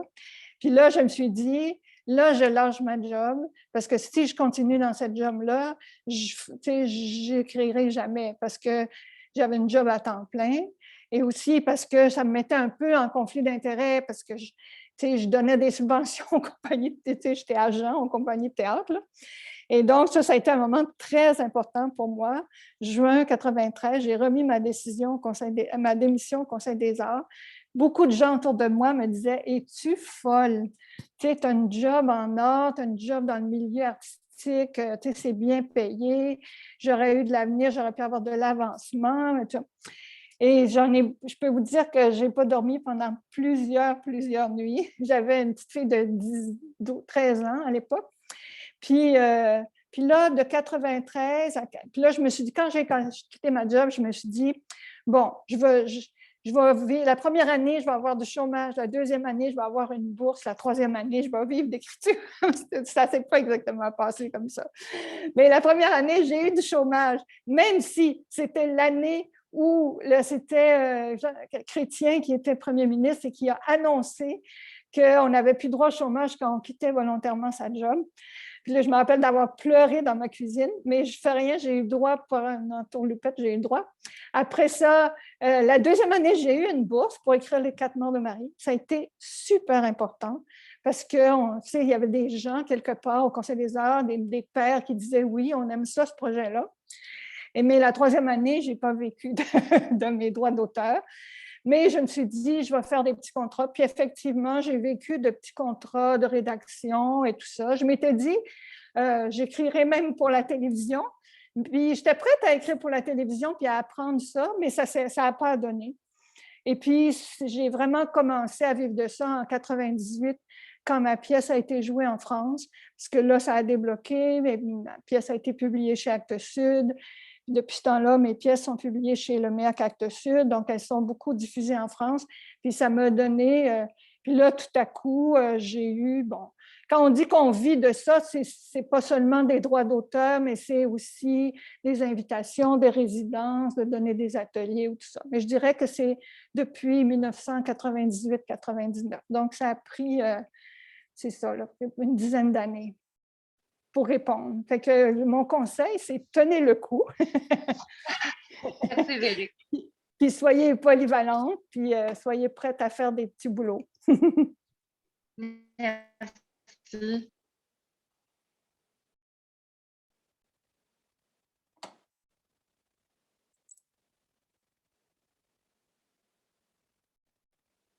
Quelqu'un d'autre?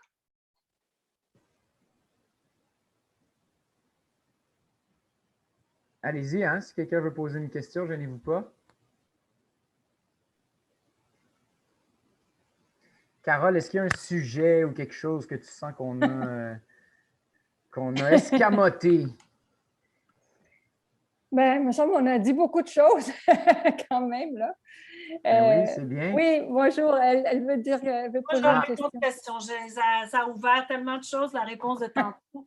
Je me pose la question parce que moi, je suis comédienne d'abord, puis j'ai fait plein d'ateliers d'écriture, puis tout ça. Puis il y a plein de petits trucs commencés partout, tu sais, tant qu'à profiter de la présence d'une professionnelle comme vous que j'apprécie. Je me dis, tu sais, je trouve que les sujets que je porte sont trop intimes. Puis quand je lis du Carole Fréchette, je me dis, ben non, c'est jamais trop intime.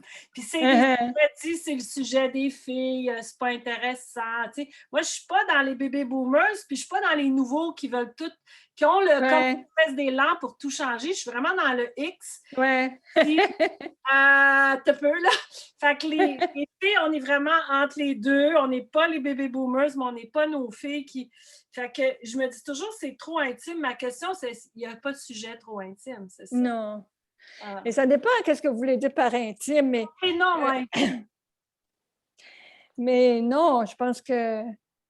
Il n'y a pas de mauvais sujet de toute façon. Tu sais, tout est dans la façon de l'aborder. Moi, c'est vrai, moi, je dis toujours l'intime, c'est de là qu'on regarde le monde. Tu sais, tout le monde est dans l'intime. C'est de là qu'on perçoit le monde. C'est comme ça. Alors, même les dirigeants, ils ont une vie intime et puis ça influence leur façon de diriger le monde. Là. Oui, et moi, c'est ça qui m'intéresse. Moi, j'écrivais, tu sais, par exemple, il y a des thèmes que je n'aborde pas du tout. Les rapports de pouvoir, ce n'est pas du tout quelque chose qui... C'est pas que ça ne m'intéresse pas, j'aime ça, voir des films sur les rapports de pouvoir, mais je ne sais pas écrire ça. Ah, ouais. Après, on n'a pas le choix, hein? On écrit son rapport au monde, on écrit ce qu'on est, on ne choisit pas tant que ça. Mais il faut faire confiance à ses intuitions puis à ses sujets. C'est sûr que si on se met à se dire, ben ça, c'est pas intéressant, pas du tout. Puis au contraire, je trouve, s'il y a une chose, au fond, dont je suis contente, c'est que, après avoir écrit, quand j'ai quitté le théâtre des cuisines, il y a longtemps, je me disais, bon, là, je ne veux plus faire du théâtre d'agit-prop comme ça. J'ai envie d'une approche plus personnelle. Puis, j'ai envie de parler de la condition humaine avec mon regard de femme. Puis, de mettre sur la scène ce regard-là. Puis je me dis, si j'ai contribué à ça, si j'ai contribué à faire que des jeunes femmes aujourd'hui voient des pièces ou voient mes pièces et se disent, ah ben, on peut faire ça. Cet univers est légitime sur un plateau. Il est aussi légitime qu'un autre, puis il est aussi profond qu'un autre. Il a la même part d'humanité dans mon univers et dans mon regard que dans le regard d'un homme ou de... Bon, tu sais, puis je me dis, si j'ai pu contribuer à ça, puis je le vois souvent quand je vois des jeunes qui viennent me voir, qui disent, mes pièces, elles sont beaucoup, beaucoup travaillées dans les ateliers théâtre, par exemple, dans les conservatoires. Puis souvent, des jeunes viennent me dire, « Oh, mais tu sais, j'ai tellement aimé ça.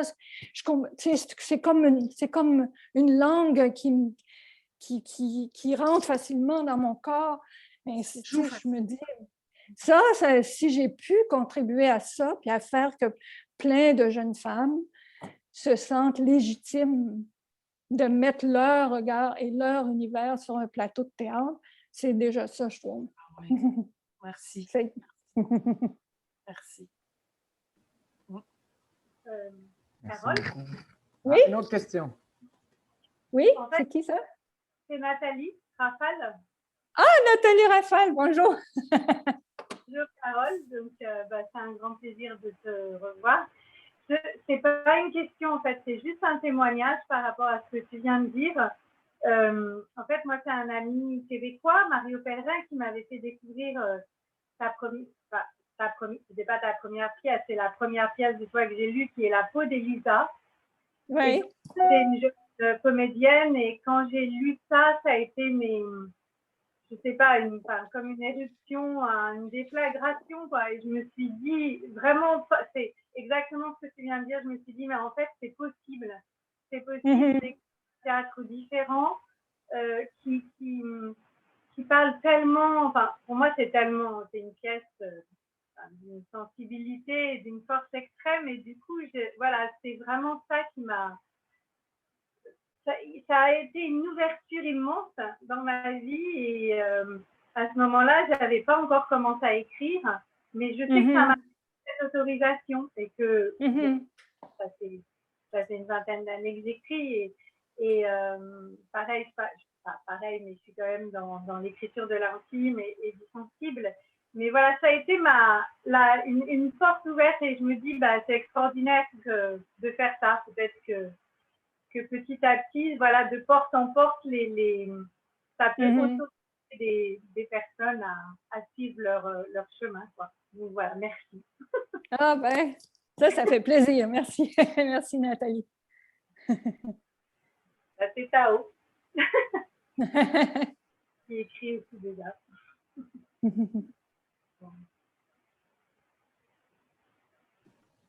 À moins qu'il y ait peut-être une dernière question, est-ce que quelqu'un veut... est-ce qu'il y a encore quelqu'un qui avait quelque chose à demander à Carole? Oui, c'est peut-être l'adaptation. Tout à l'heure, Carole a mentionné une expérience qu'elle n'a pas aimée avec l'écriture de scénario. Est-ce que aujourd'hui vous avez une position différente? Je pose la question parce que c'est ce qui me fascine personnellement. Je fais une maîtrise à l'UQAC. Et c'est l'adaptation qui me fascine beaucoup, le passage du théâtral au cinéma. Comment vous vous positionnez aujourd'hui? Est-ce que vous recommenceriez cette expérience de scénario ou pas? Ou est-ce que vous aimeriez que vos pièces soient adaptées avec un autre médium? Ah oui, ça, je ne m'opposerais certainement pas si quelqu'un disait on veut adapter une de mes pièces au cinéma, mais je dirais faites-le. Moi, je vais être conseillère, je vais regarder avec intérêt. Mais c'est vrai que peut-être que je n'ai pas eu une bonne expérience. Mais en plus, le collier d'Hélène, je ne sais pas si vous connaissez la pièce, mais ça se passe à Beyrouth, et puis c'est une femme qui prend un taxi puis qui part à la recherche de son collier dans Beyrouth. Et il y a des gens qui me disaient, mais c'est déjà un film, tu sais, c'est comme un road movie, le collier d'Hélène, parce qu'on la suit dans son taxi. Et puis, mais c'est pas du tout un film, dans le sens que le collier d'Hélène, ça existe entièrement dans les mots. C'est Hélène qui dit, je regarde la mer, je regarde les fils électriques au-dessus, et dedans. Hein? Puis là, il fallait enlever tous les mots, puis mettre un vrai taxi dans une vraie ville. Et puis, il se demandait, OK, là, elle arrête dans un chantier de construction. Puis là, il me disait, c'est quelle sorte de chantier? Puis il y a combien d'ouvriers dans le chantier? Puis je disais, mais je ne le sais pas. Parce qu'au théâtre, le contremaître, il dit, regardez, madame, qu'est-ce que vous voyez autour de vous? Des grues, des ouvriers. C'est un chantier ici, madame. Puis là, au théâtre, tu as planté le décor, puis c'est tout. Mais au cinéma, il fallait qu'Hélène, elle arrive dans un vrai chantier. Puis là, il me disait, ben oui, mais il doit y avoir des ouvriers dans le chantier. Puis en tout cas, puis là, il fallait des vrais petits dialogues avec... Et puis, je ne dis pas que ce n'est pas possible de le faire, mais pour moi, c'était trop détricoté ce que j'avais fait. C'est là que j'ai compris à quel point, même si on dit le collier d'Hélène, c'est un road movie, mais c'est profondément théâtral parce que tout existe dans les mots. Puis le cinéma, c'est pas comme ça. Et donc, mais certainement, s'il y a des preneurs pour adapter mes pièces, mais je ne sais pas si mes pièces sont des bonnes matières à cinéma, parce que justement, elles sont tellement ancrées dans les mots, puis elles sont, en tout cas, tu sais, je pense à Nassara, tout ça, tu sais, ça serait un désastre de faire ça au cinéma. Ça deviendrait un espèce de thriller nono, là. Tu sais, donc, je ne sais pas, peut-être que je ne ferai pas fortune au cinéma, mais coudonc, c'est mon karma, je vais rester dans le théâtre. Nassara, le nouveau thriller nono de Carole Fréchette en salle bientôt proche de chez vous. Non, mais parce que c'est tellement poétisé, Nassara, puis ça se passe tout dans les mots, que là, si tu enlèves tout ça, puis tu fais juste un gars qui rentre avec un gun, tu sais, je sais pas, ça se peut pas. C'est un défi Mais- aussi. C'est aussi un défi pour l'adaptation. C'est quand même un Oui, défi sûrement, puis intéressant. peut-être qu'il y en a c'est ça, il y en a aussi plusieurs formes de cinéma, mais en général, le cinéma, tu sais, c'est beau, l'image est très parlante. Et puis, mais c'est vrai que même si dans mes pièces, il y a beaucoup et de plus en plus de monologues et de plus en plus de narration, de narratifs, je pense qu'elles sont profondément théâtrales. Dans le sens qu'il y a cette idée qu'on est dans ce lieu, cette espèce de lieu qui flotte, qui s'appelle une scène de théâtre où tout peut arriver, puis on accepte qu'on est dans la pensée de Marie-Odile, puis on accepte qu'elle fait vivre tous les personnages autour d'elle, puis on accepte tout ça. Puis au cinéma, c'est pas comme ça. Mais je pense que c'est ça. Je pense qu'au fond, c'est quelque chose qui me vient naturellement. Je ne sais pas pourquoi, mais cette forme-là, ça me fascine. Puis je trouve qu'on... C'est vrai, tu dis, Étienne, tu sais, on cherche toujours, au fond, à renouveler la forme, tu sais, un peu à... Puis je pense qu'en ce moment, on est inondé de fiction. Tu sais, on n'a jamais eu accès à autant de fiction avec toutes ces séries télé qu'on peut voir. Tu sais, il y en a des milliers. Et qu'à cause de ça, le théâtre, il cherche une façon, il est obligé de trouver encore plus son créneau, qui n'est pas dans cette façon. Moi, j'aime ça, les séries télé, puis je regarde ça, je suis très bon public, là, j'adore la fiction, mais le théâtre, c'est pas ça. Le théâtre, il ne peut pas rivaliser avec ça. La vérité du théâtre, elle n'est pas là, elle est dans la présence, elle est dans la poésie des mots, etc. Elle n'est pas dans le déroulement de l'action, puis l'imitation du réel, disons. En tout cas, là, je parle beaucoup.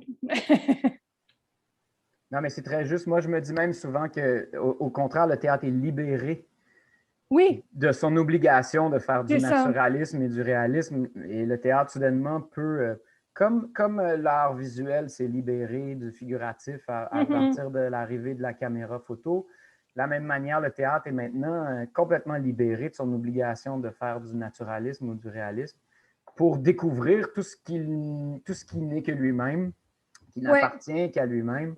Et puis là, les possibilités sont infinies. Puis je pense que il n'y aura jamais rien qui pourra remplacer le théâtre dans ce qui est théâtral. Il n'y aura jamais rien. C'est sa forme unique. Carole, écoute, dis-nous rapidement où est-ce qu'on peut te suivre prochainement? Oui. Qu'est-ce qui arrive? On sait que c'est la COVID, donc évidemment, sur scène, c'est un peu compliqué, mais qu'est-ce qui se passe de ton côté pour que si on veut te suivre dans les prochains mois, années? OK. Alors, 3 choses. D'abord, la pièce dont je vous ai parlé, Nassara, qui va être à l'affiche du Théâtre d'aujourd'hui du 7 septembre au, je ne sais plus quoi, octobre, là aussi, au 15 octobre, quelque chose comme ça. On croise les doigts. Si tout va bien, si on a le droit d'aller au théâtre. Elle était programmée en janvier 2020, puis elle a été reportée en septembre. Donc, le spectacle est prêt, il a été répété en novembre, décembre, janvier. Et il va être répété un peu, mais le décor est fait tout là. Fait que ça, Nassara, ça va être, je vais être bien énervée parce que c'est quelque chose c'est un sujet très, très, comment dire, explosif ou en tout cas, dangereux. Voilà.